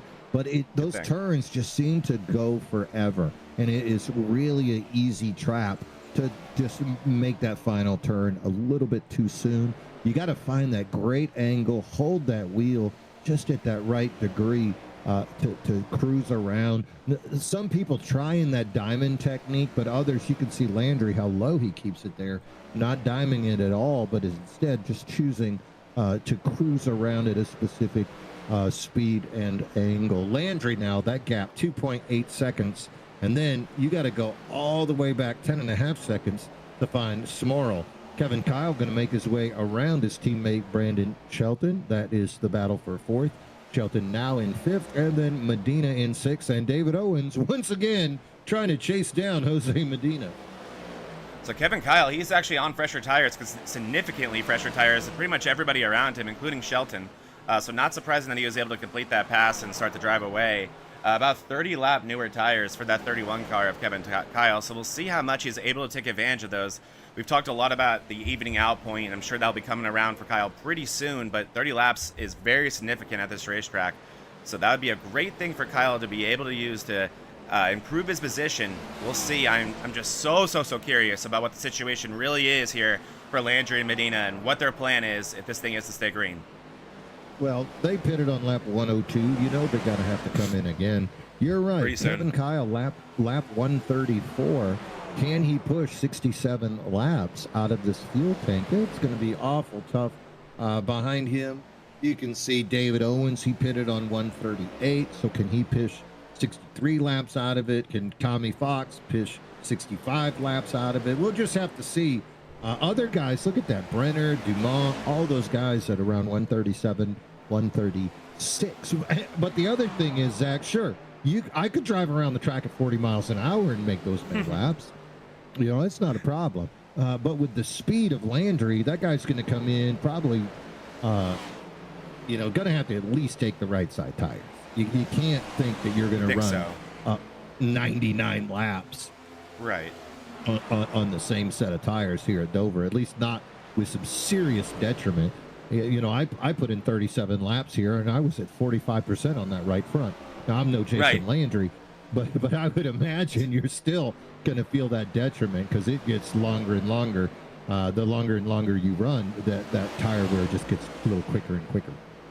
That's what I was thinking, too. Whether or not you wanted to, I don't even know if it's possible with this racetrack, and it looks like this is going to be it. And what I was also looking at, me and Gene, was the amount of laps that Landry was able to run. I was assuming he'd run it dry, but maybe not because it looks like Medina's going to stay out here. But that was a 50-lap run by Landry. So we'll see.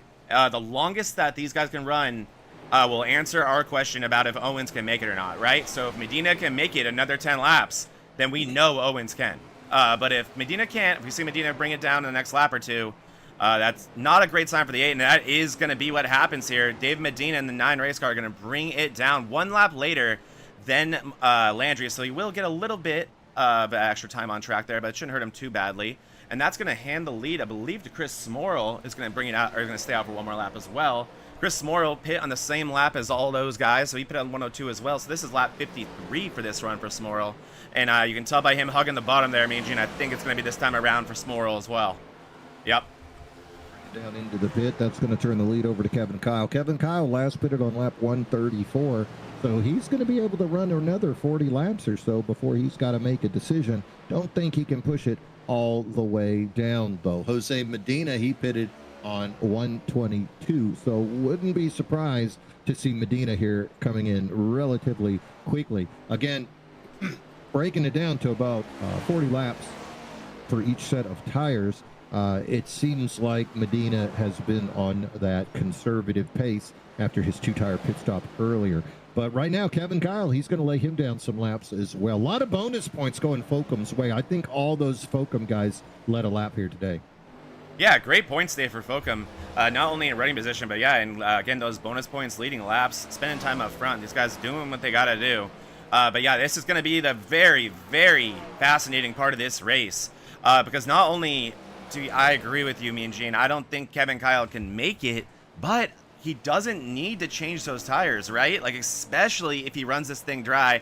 Let's say he stretches it to 185, 190, and the car feels doable. Just put a splash of fuel and get the hell out of the pits in, 5 seconds. That could be a huge move for Kevin Kyle. I mean, there's so much speed in that 56, and it stayed green for so long that just on pace, if any of these guys have to pit, I think Landry would be okay. But nonetheless, this is going to be a fascinating one. Yeah, Landry and Medina both with 15-second pit stops, so they did take the 4 tires So they're going to be quicker, but who knows if you come in and just take that splash of fuel, maybe by then, we're talking another 30, 40 laps away that the tire breakdown would be enough that those two could not close the gap if you just come in for that splash of fuel. We'll just have to keep an eye on that 31 and see exactly what strategy he's going to go with. As well, David Owens, will he need to come in for the splash? Tommy Fox, he's right on that line as well. 131 was the last time that Double O Bennett came in, so I think Bennett's definitely going to have to come in for a pit stop. Lynott behind them, 137. So Lynott and Owens, the two guys, who knows, they might be able to do something. And then after that, you're looking at, of course, Medina and Landry pitting on 154. They can make it all the way. So 9th and 10th back is going to be fine. Those other fellows, you're just going to have to wonder about as far as what they're going to be able to do with that tank of gas. Jose Medina, I imagine, going to be the next one. He's kind of on his own strategy there, pitting last on 122. He really is. He's kind of on his own island with that strategy, so that will be interesting for Medina. I'd assume he'll be more like Landry and want to stop the bleeding and get those get that set of tires on sooner rather than later. You also saw Landry getting or unlapping himself against Owens. That's 2 more to go for him. Owens fought him pretty hard, put the squeeze on him through 1 and 2, making that pass take a little bit longer than I think it normally would have for Landry. I think Owens thinking about how important that could be based on his pit strategy to hold up Landry for any time that's available to him. So good job by the 8 to do that. Kept it clean, but definitely made that pass take a little bit longer than I think Landry would have liked. But Landry, he is far closer to getting his lap back than he was last time around when this cycled through. He is not far behind Kevin Kyle. So this is not looking too bad for Landry, even if there was to be that yellow flag. 23.95 was Landry's last lap out there. Looking around at some of the other drivers, 24.85 by David Owens. So that's almost a full second. Meanwhile, Medina, if you're wondering about his tires, he was a tad faster than Kevin Kyle that last lap. So Kyle not pulling away, even though he's on 10 lap faster tires, 12 lap faster tires than Medina. Meanwhile, Landry, he's getting it done. He's going to zip by Medina, and that is Jose Medina's sign to bring it on into the pits. Looks like they were looking closely at what Landry was doing, and as soon as that 54 car, 56 of Landry got close, the pony up went ahead and brought the 54 in for the pit. Freshies and fuel to make it the rest of the way. I like that move for Jose Medina. You're keeping your eye on Landry, and then you're right. The second that car passes you, what that tells me is I'm about to get passed by more cars, right? That's the first car on fresh tires. So that means Dave Medina is not far behind, and that means behind there, Smorrell is going to be up to me in no time too. So you might as well get it in the pits, get those fresh tires on it, and not have to deal with that and losing all the time that on the tread that comes with that. But what that means for Jason Landry is he is only 1 car away from putting himself on the lead lap the hard way, virtually making it to where if there was a yellow, he would not really have anything to worry about. So Landry doing what he has to do here, not to mention putting together another masterful run, super fast laps. So he really just needs this thing to cycle through. As you see him right there, that was Jose Medina on the bottom of your screen exiting the pits, and that's Landry passing him. So Landry, and then some, going to have a massive gap on Jose Medina. So if everyone pits, I think Landry would comfortably come out here with the lead, but that's a big if right now. Yep, everybody going to try to make that stretch as far as they can. You can see Jake Johnson now bringing it down as well. Johnson, he also is a couple of laps down, back in 20th, but going to see what he can do here on pit road. Up front, though, you got 8 guys still on the lead lap, wondering how many of them are going to have to pit. Landry and Medina, they've already got back on the lead lap, even though they've already pitted. Going to be tough to catch. Lapped cars, though, Mandela, Smorrell, Buell, Shelton, Medina, Schofield.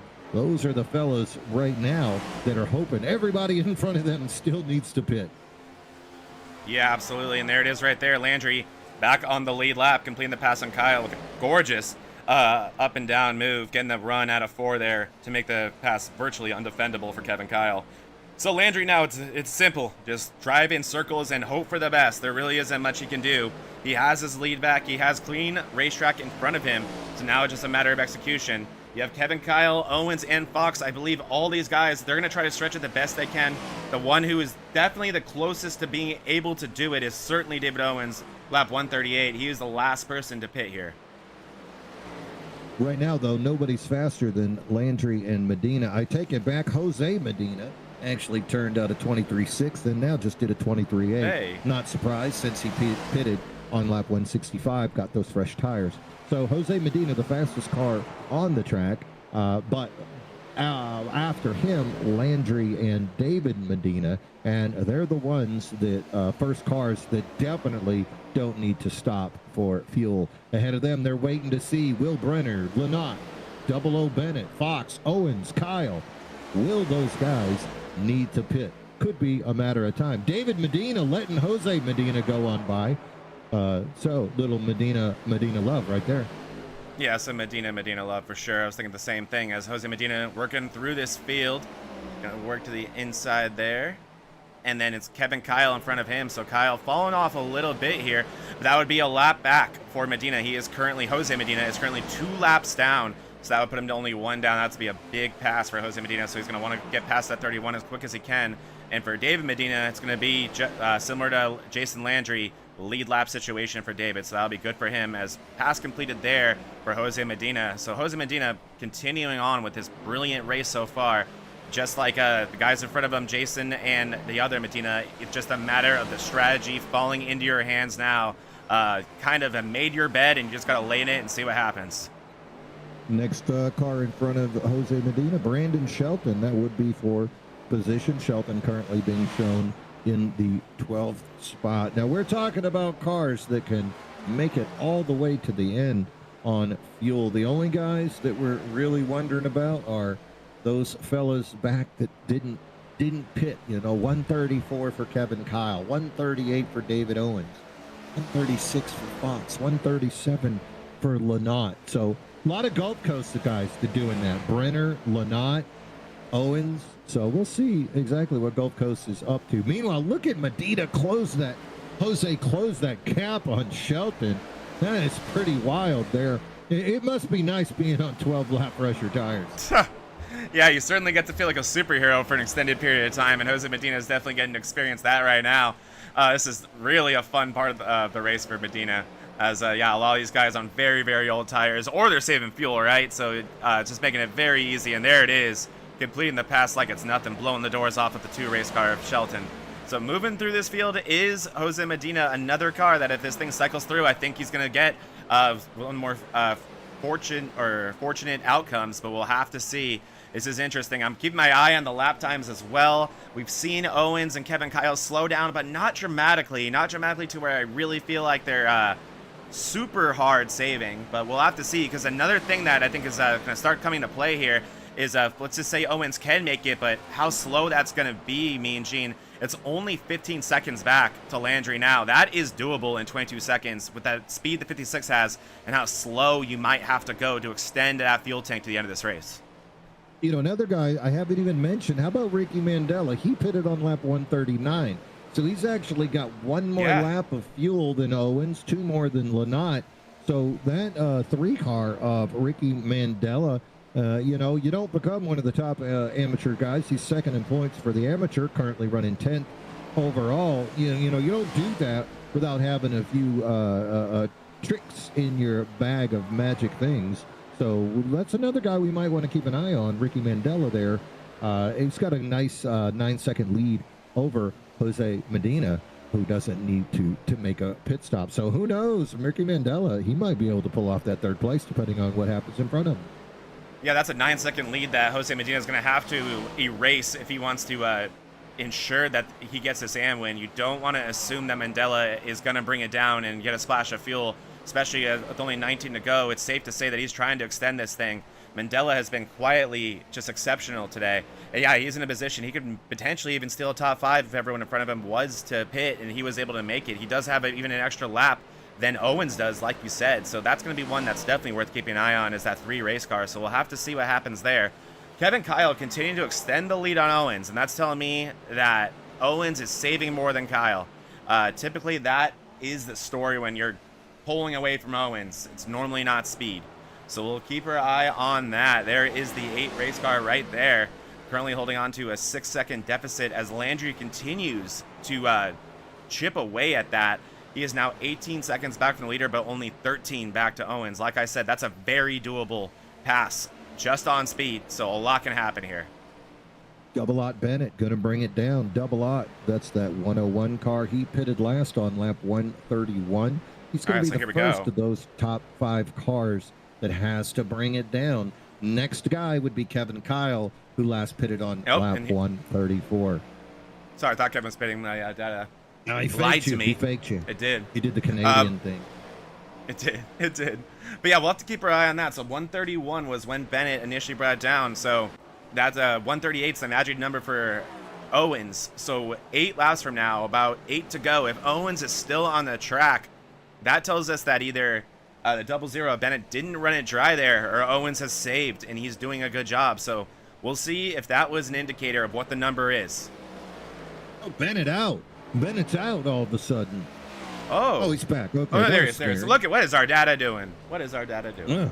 SDK, you're my only hope. You failed me. Seriously. So Kevin Kyle still trying to push this as far as he can. You know he's chanting pit caution, caution, caution, caution. Oh yeah. You know he's wanting it to happen. I'm rooting for you, Kevin. I'm trying to win a caution, but all the guys that wreck have already wrecked, so you're on your own now. Nobody out here but the good drivers. So it's going to be tough to make that happen.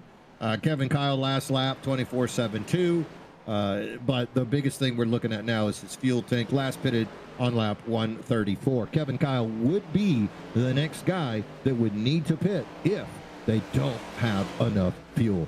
Can Kevin Kyle stretch this thing out? Kyle Lynott last pitted lap 137, and Owens last pitted lap 138. Landry, Medina, they got enough fuel. David Brenner, he might not. He pitted on lap 136, currently running in 7th. Smorrell, Mandela Sr., and Jose Medina, 8, 9, and 10. Those guys should have, Medina should have enough fuel. Smorrell and Mandela, got to wonder about their ability. Dumont is out of fuel. He is out of fuel. Oh, bad ending for Mark, trying to get a caution. And here's Kevin Kyle. As long as he can. Kyle in the pits. So there we go, Mean Gene.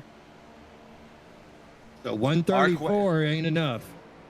No, it's not. And now, here comes the question. Can David Owens make it? This is going to be interesting. I mean, if he's been saving as diligently as I think he has, there's going to be a chance at it. But like I've said, Landry is only 9 seconds back to Owens. We'll see what Owens wants to do about this. He's staying on track there, but man, he looked like he slowed down a little bit. Maybe it's just the virtue of how old those tires are and how much he has to save. The car just looks that slow. And don't keep your eye, or don't look away from Tommy Fox either. Tommy Fox doing a great job, currently running in 2nd place. We'll see if he's able to make it. Only 10 to go. I am nervous right now, Mean Gene. Yep, you got to be paying attention to Tommy Fox. 136, David Brenner, last pitted on 136. Those are the guys that are pushing it the hardest right now. And I just heard on the radio, Brenner's bringing it in. So lap 136 was not enough for Brenner to make it to the end. That means Owens, that means Tommy Fox would be next. What's happening here on that in car? I'm going to crank this up for you guys. Dead silence. Clutch is in, still in, still in, still in. Nah, he's off. Man, he is off. Turning off the engine for about half the lap, Mean Gene. So off now. Still off. Still off. Well, I would now back on. Now back on. Wow. I would too. That is impressive from Owens, but he is clearly very, very, very much saving. I mean, he's committed. This is some of the most impressive saving I've ever seen. Look at it. He is. It looks like Fox brings it in. Fox has given up. Lynott has given up. It's just Owens. It's just David Owens, and there's 7 to go. There's 8 seconds back to Landry. I don't think that's enough time for Landry on track, but we'll see. David Owens, I think, is married to this. He's going to run out of fuel if that's what it comes to. Look at Ricky Mandela. He's trying to push it with he pitted on lap 139, and Ricky Mandela has that number 3 in 5th position. but Jose Medina has closed it to 1.7 behind him. So Owens stretched it. That gave him the lead. Mandela stretched it. That put him in 5th. And now you just see, can they put off the charge of these other guys? But if you're Owens, I mean, that gap is 7 seconds, especially with your clutching. And now look at behind Owens. He's got his buddy Kyle Lynott to run interference too, or maybe even push him across the line if necessary. Right. I mean, he definitely has that help here, and it looks like Lynott, we'll see if Lynott even tries to pass him. No, I think Lynott's going to be there to help out Owens if that was to happen. We'll see what he decides to do here, but Owens is going to have 4 to go when he crosses the line this time, and it's looking good so far. He grazes the wall there. I mean, that thing is on very, very old tires. Yep. Lynott says, all right, you're on your own, buddy. If you're going to hit the wall, I'm not dealing with this. You're fine. You got this. Lynott's got his own race to run. He's in 12th trying to chase down 00 Bennett. So he's got a little ways to go. Meanwhile, boy, Mandela and Medina, that thing is starting to tighten up. You can see the 54. Yeah, it's for the AM win. Him down. Oh, that's right. This is for the amateur win. As long as Mandela has the fuel to make it to the end. It's something you got to wonder. But look at that closing speed of Jose. Wow. And there it is. Medina's going to complete the pass. Nothing Mandela can do about it, much like Owens stretching out that fuel tank, so just can't fight. Has to prioritize the fuel saving over that. But that's going to put Jose Medina in a top 5 spot and in position to win his first ever AM race here in the BRL. But man, you know Jason Landry is screaming right now. He has had the fastest car and it hasn't even been close. But this brilliant strategy by Owens looks like it may just work. He is 2 laps away from it working. Here he goes through 3 and 4, the penultimate time. It's going to be the white flag. This race is going to be official regardless, and all he has to do is limp that 8 around one more time at Dover here, Mean Gene. That Owens takes the white flag here at Dover. He's going to bring it into 1 and 2. He's clutching this thing as hard as he can. He's got that 6-second lead over Jason Landry. Engine stays green. Owens just needs one more thrust to make it through turn 4. He's got the fuel. He's got the speed. He's got the win. Back-to-back wins. David Owens wins here in the First Responders Children's Foundation 200. Back-to-back wins for the Gulf Coast driver. And then crossing the start-finish line shortly after, it's Jose Medina. He's going to be taking home his first AM win here. Congratulations to the 54. Huge day for him. He saw it through 200 laps and not a single mistake for that 54. So great job for him. Awesome job for Owens. You know Landry is beyond frustrated right now, but Owens, he had the fast car. He had the perfect strategy, and he also was able to keep Landry behind him just on raw speed with all that work he had to do to save all that fuel. So great job by the 8 of Owens. Look at that. They're on the box. They're on the box. Owens is spinning.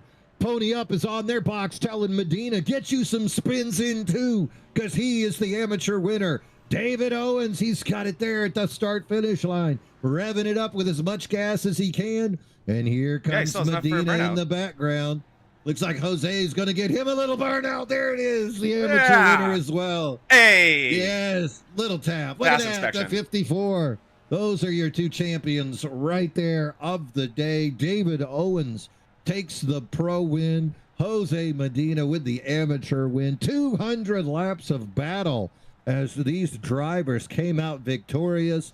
Medina does it on speed. Owens gets it done with strategy. Takes down Jason Landry. I mean, you got to feel like you took down the White Rhino. You got to feel like you found the snipe, Zach. This is an amazing day for Owens. Oh, yeah, and there was no way you were beating Landry on raw speed, so you had to get creative, and that's exactly what Owens did. He came up with a perfect strategy, and it came out of a frustrating moment for him, but it worked out. And he ends up with enough fuel to even do a burnout at the end of the race and take home a back-to-back win here in BRL and give himself a better chance at that championship. Again, Winston Cup standings here, so Owens needing all those points. That's huge for that number 8 race car. Great job by him. And looking at these finishing results here, me and Gene, 4 cars on the lead lap. What a race. Unbelievable. And also, think about that final 4. Brandon Shelton advances over Mills. David Owens beats David Medina, setting down that showdown next week, which will be Shelton versus Owens, Folkham versus Gulf Coast. No surprise there. What an amazing race. I mean, the lack of cautions, except for that little streak on those restarts. This was a heck of a day of racing on everybody's part. Oh, yeah, a great 200 laps around Dover. This place completely delivered.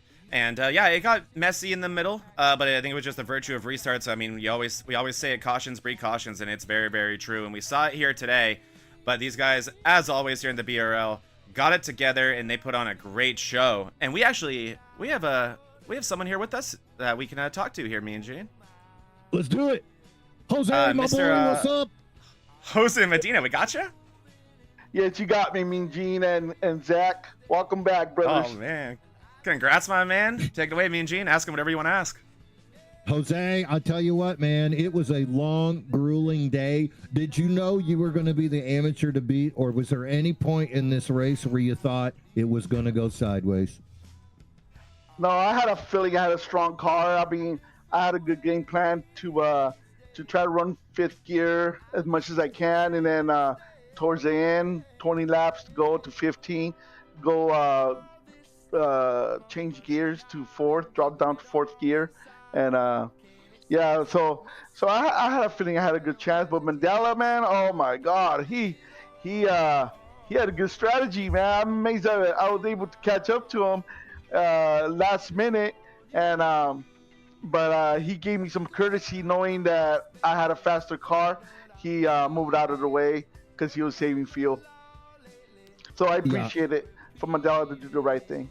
That was great fuel saving on his part, as well as David Owens. He did hold on for that sixth place, second in the amateur race. And, you know, he is a heck of a fast driver. I think he's going to take over the points lead for the amateur standings from Stephen Neal after today's performance. You're in that picture as well, though, Jose, that amateur race. Is that something you're still thinking about with 5 races to go in the year?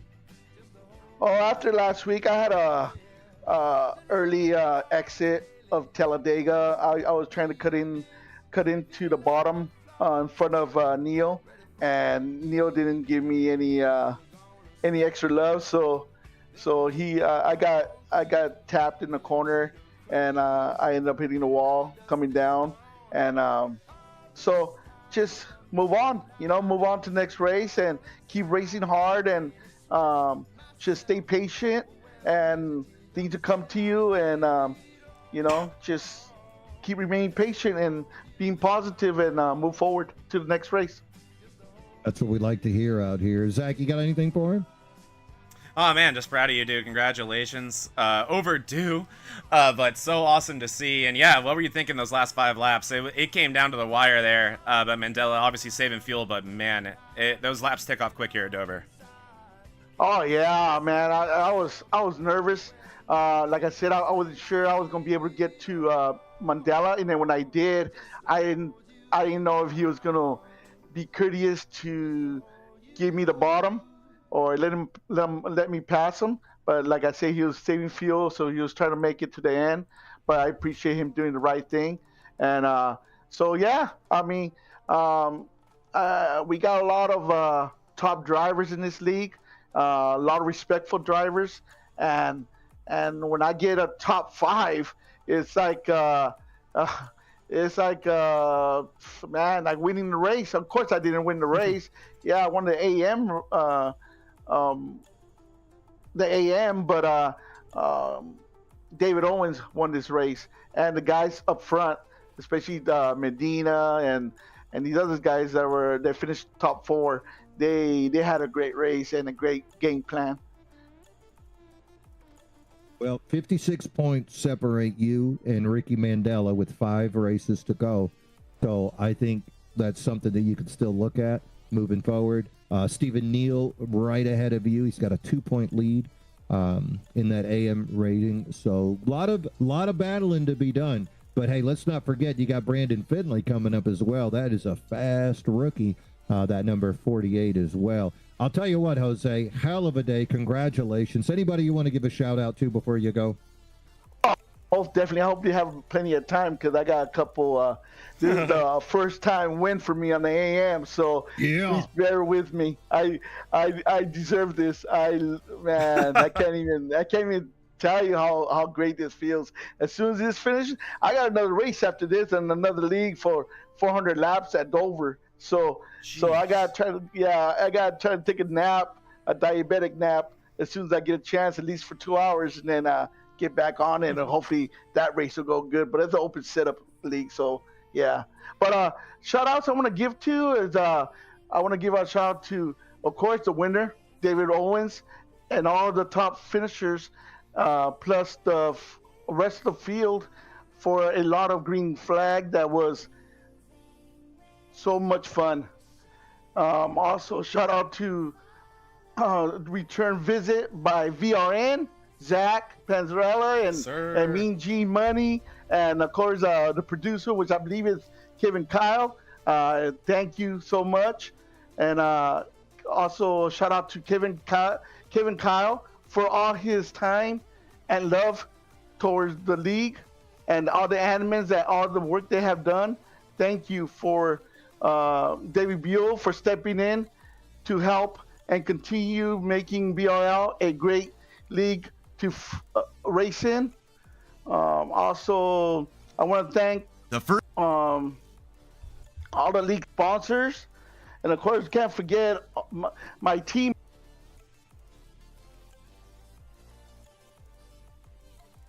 Uh-oh. Did we lose him there, Mean Gene? I don't know. Oh, no. Check. Oh, we got you again. We got you. Go ahead. Oh, no, Mean Gene. It's his moment. Hold on, you can hear me? There he Now is. we can. Now we can. All right, go ahead. all Go right. ahead. I want to give a shout out to all my Pony Up teammates. Jax Duvall couldn't make it, and Zach Clausen also he couldn't make the race today, and of course Buddy Sully. Well, of course, I wish he was with us, but I think I heard rumors that he might have dropped the BRL. I'm not sure, and of course, Gerald Rose, he got a meatball during the race. He got an incident and received a meatball that ended his race, and he stuck around in my Discord, in our team's Discord, and crew chief for me. The rest of the race went to pit and went not to pit, and how to being a spotter at the same time. So Jared Rose, I appreciate all the love you gave me, and thank you for sticking around. We did it. We both did it. So it wasn't just me. It was a team effort. And Jared Rose, I really appreciate all the love you gave me. And also for Jax Duvall dropping into the Discord to give me some support and some motivation. Thank you, Jax. And of course, Pacifico Cerveza, one of my sponsors. And another sponsor I have on my car is First to Engage Motorsports. A friend of mine is a Marine, and a service Marine that he retired a while back, but he gave his service to the country. So to all the Marines, simplify. Okay, and then also let's remember. I'll never forget this in my car. Also, I got 44 Forever. CM Pennington, you'll never be forgotten, CM, and you're with me.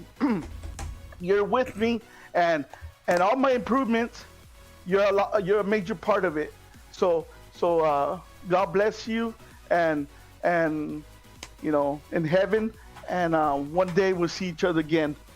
And also a little bit more, Ken Byron from Ryko Setup Shop. He's the owner of the Ryko. He gives me a lot of advice and motivation. So thank you, Ken, and all the Derek Heitman from also Ryko. He's one of the drivers, the pro drivers, and so all the team from Ryko. Thank you for everything you helped me do and the motivation you give me. Let me see. And finally, thanks to all the fans watching, supporting hope you all enjoyed the race. Thank you guys, and you know, one more person, my wife. Thank you, wife, Yeah. Monica Medina, for letting me do this career that I'm doing. But she calls it gaming, but it's not gaming. It's not just gaming. It's sim racing. I'm a professional Really me, damn it. NASCAR driver. Let's get that It's straight. really me, babe. damn it. Oh, I love it. And one more thing. Yeah. One more thing. Hey, Zach, congratulations on your race on Wednesday. Your thank you. victory at California. What's it? Auto Parts, right? California. The Auto Club, yeah, Great thank job you. on DDI Truck Series league you have going on. I wish I could be part of it, but of course, it didn't work out for me. So You're busy, man. hey, Doors always open, though, man. Thank you, though. Appreciate Hey, it. thank you, brother. Okay, I'm done. I think I I did can enough. hear you. I can hear you smiling through the mic, dude. It has been a pleasure. Jose Medina, he took 5th overall, but he got that AM win and only 53 points behind Ricky Mandela for that series title. 5 races to go. Jose, have a great day, man. You earned it. Good luck in your race this evening. Congrats, Thank man. you, brother. Thank you, brothers. You guys have a good evening, and thank you for everything. Thank you for coming back and stepping in the broadcasting for today. Heck, my Of course. pleasure. We love doing it. The boys. Yeah, man. Happy Do to it be for the back. boys. Even if it's for one race. Yeah, we never really even got a chance to formally say goodbye. We weren't kicked out or anything, and we didn't leave. It was just a change the league made. But we miss you guys so much, and it was. And I doubt this will be the last time that we get the pleasure of being in the booth together in this league, and probably even in this season. So whenever we get the chance, I jump at it when I'm available, and I'm very, very happy to have been able to call this race, see the winners, and be in the booth with you again, Gene. But not just that, I guess now is a great time to announce we're certainly not leaving BRL. We're actually even more involved in BRL than we've ever been. We are going to be broadcasting the Tuesday Truck Series on this very network, and it's starting this week. And it's going to be you, me, and Joseph Volpis in the booth, and I am just so excited about that. A lot of familiar faces in that league, a lot of guys that I love broadcasting, covering, and a lot of guys that I'm going to be getting to know in that league too. So I'm super excited to get started on that. But yeah, by no means are you and I ever going to be leaving BRL. They're stuck with us. That's right. Starting on Tuesday, we're going to get that thing done. Monday also, August 11th, we'll be starting up doing the MRL Cup Series as well. So you boys, you thought you got a break, but that's wrong. We're back. Just when you thought you got free, we're going to pull you back in. That's right. Zach Panzarella, Mean Gene Money, coming at you live right now after this race from Dover. The first responder Children's Foundation 200, David Owens, back-to-back wins last week, wins again today. I mean, this is a guy that goes on win streaks. And if any time was the time to do it, it's now to try to close that gap. If Landry blinks, if David Medina has a couple of bad races in a row, don't count out that number 8. Who knows?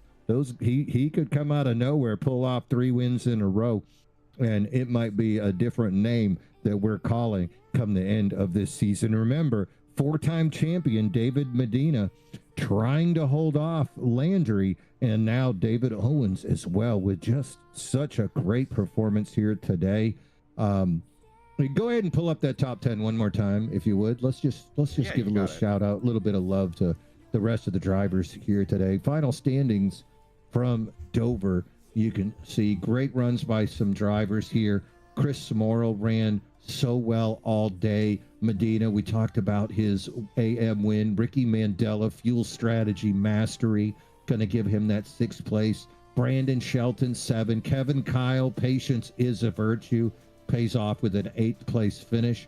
Look at that. 4 Folcom drivers in the top 8. Bravo. David Buell going to pull in a 9th. Tommy Fox with yet another top 10. Joe Bennett going to finish 11th. Kyle Lynott. Remember we were wondering about Kyle, why he went back in the pit? Yeah, somebody sped, and somebody got a penalty. And that was why Lynott had to go back in there. David Brenner, 13. Matt Schofield, Swanley Golf Association sponsor right there. The 61 of Schofield. Thank you, sir. Brandon Finley, 15th. He's a charging rookie. He's right in the middle of that AM title hunt. Chicken Rider, Jared Kelly, going to finish in 16th. He's playing Minecraft somewhere right now. If you're wondering why I'm saying Chicken Rider, because it's fun. Paul Ferdiani got caught up in a little bit, comes back, finishes 13 down, 17th. Nick Mills as well had a little bit of a damage. Mark Dumont, such a strong run today by Mark, running up in the top 8, top 5 all day. Really hope to see Mark come back, run with us next week and for the rest of the season. Always a pleasure. We saw him run out of fuel, but I don't get the 15 down. Interesting for Dumont. He disconnected immediately. Maybe he was just frustrated. It could have been. Jake Johnson, 20th. Jake has been a fast guy, privateer, first-year guy. He's had great moments. Jake Ashea. Jake had that great qualifying run, and then he just seemed to be a magnet for disaster there at the end. Same with Justin Malarkey, got caught up, unfortunate. Chris Melton, there was no way he could tell the broken car of the 51 of Rose in front of him. Melton right into the back of it. So kind of a victim of circumstance there. Rose, same way. You know, it's Medina's spotter. Yeah, exactly. Does he get 5th? He gets half the purse. He gets half the purse. Yeah, six DNF, by the way, for the 51. That guy, he's the leader in something. Hey. Tim Darby and Todd Dunn, 26 drivers here today. Great field from Dover. Can't wait to see what we get next week. Next week they will be live again. So we have that forward to. And if they're not live, guess what? The boys will be back and we'll talk a lot. That being said, it's 3 o'clock Central. TNT's broadcasting the Real Boys or the real NASCAR race from Dover. I think we should go see that. Final thoughts before we head out, Zach? Hey, thank you all for having me again. I had a great time. Missed everybody in this league. It was a pleasure to cover it again. And what a great race. I mean, like always, these guys know to put on a show. They know to be respectful. And it's always a pleasure to watch, and a very privileged to get to be in the booth for BRL whenever I get the opportunity. So shout out to all the sponsors on screen right now. Kevin, Kyle, Beverly, everyone else who makes this league possible, Buell. And can't wait to see y'all on Tuesday for the Truck Series in this very same league. Just so excited to get started there. And we're about to have a full schedule, me and Gene. So you and me are about to be in the booth a lot together, and I could not be more excited. And this was a good little appetizer for our schedule coming up. So thank you all for joining us. It means a lot, and I had a great time, and missed all you guys. And it's just, I'm just always very happy to be in the booth and with you guys on Sunday mornings. Hey, my pleasure as well, guys. It has been an absolute joy. Great to see everybody. Hope you guys enjoyed the broadcast, and join us again Tuesday for our Tuesday night race, and Sunday they'll be back live. And that's going to wrap it up. I'm Mean Gene Money on behalf of Zach Panzarella, the Bonfire Race League Sunday Premier Cup, all our sponsors, Animal House Custom, KK Woodworks, DDI, Swan Lee Golf Association, and the League News Network Weekly, run by Kevin Kyle. It's been my pleasure. This has been the First Responders Children's Foundation 200. David Owens takes home the checkered, and we'll see you again next week. Bottoms up and hammer down.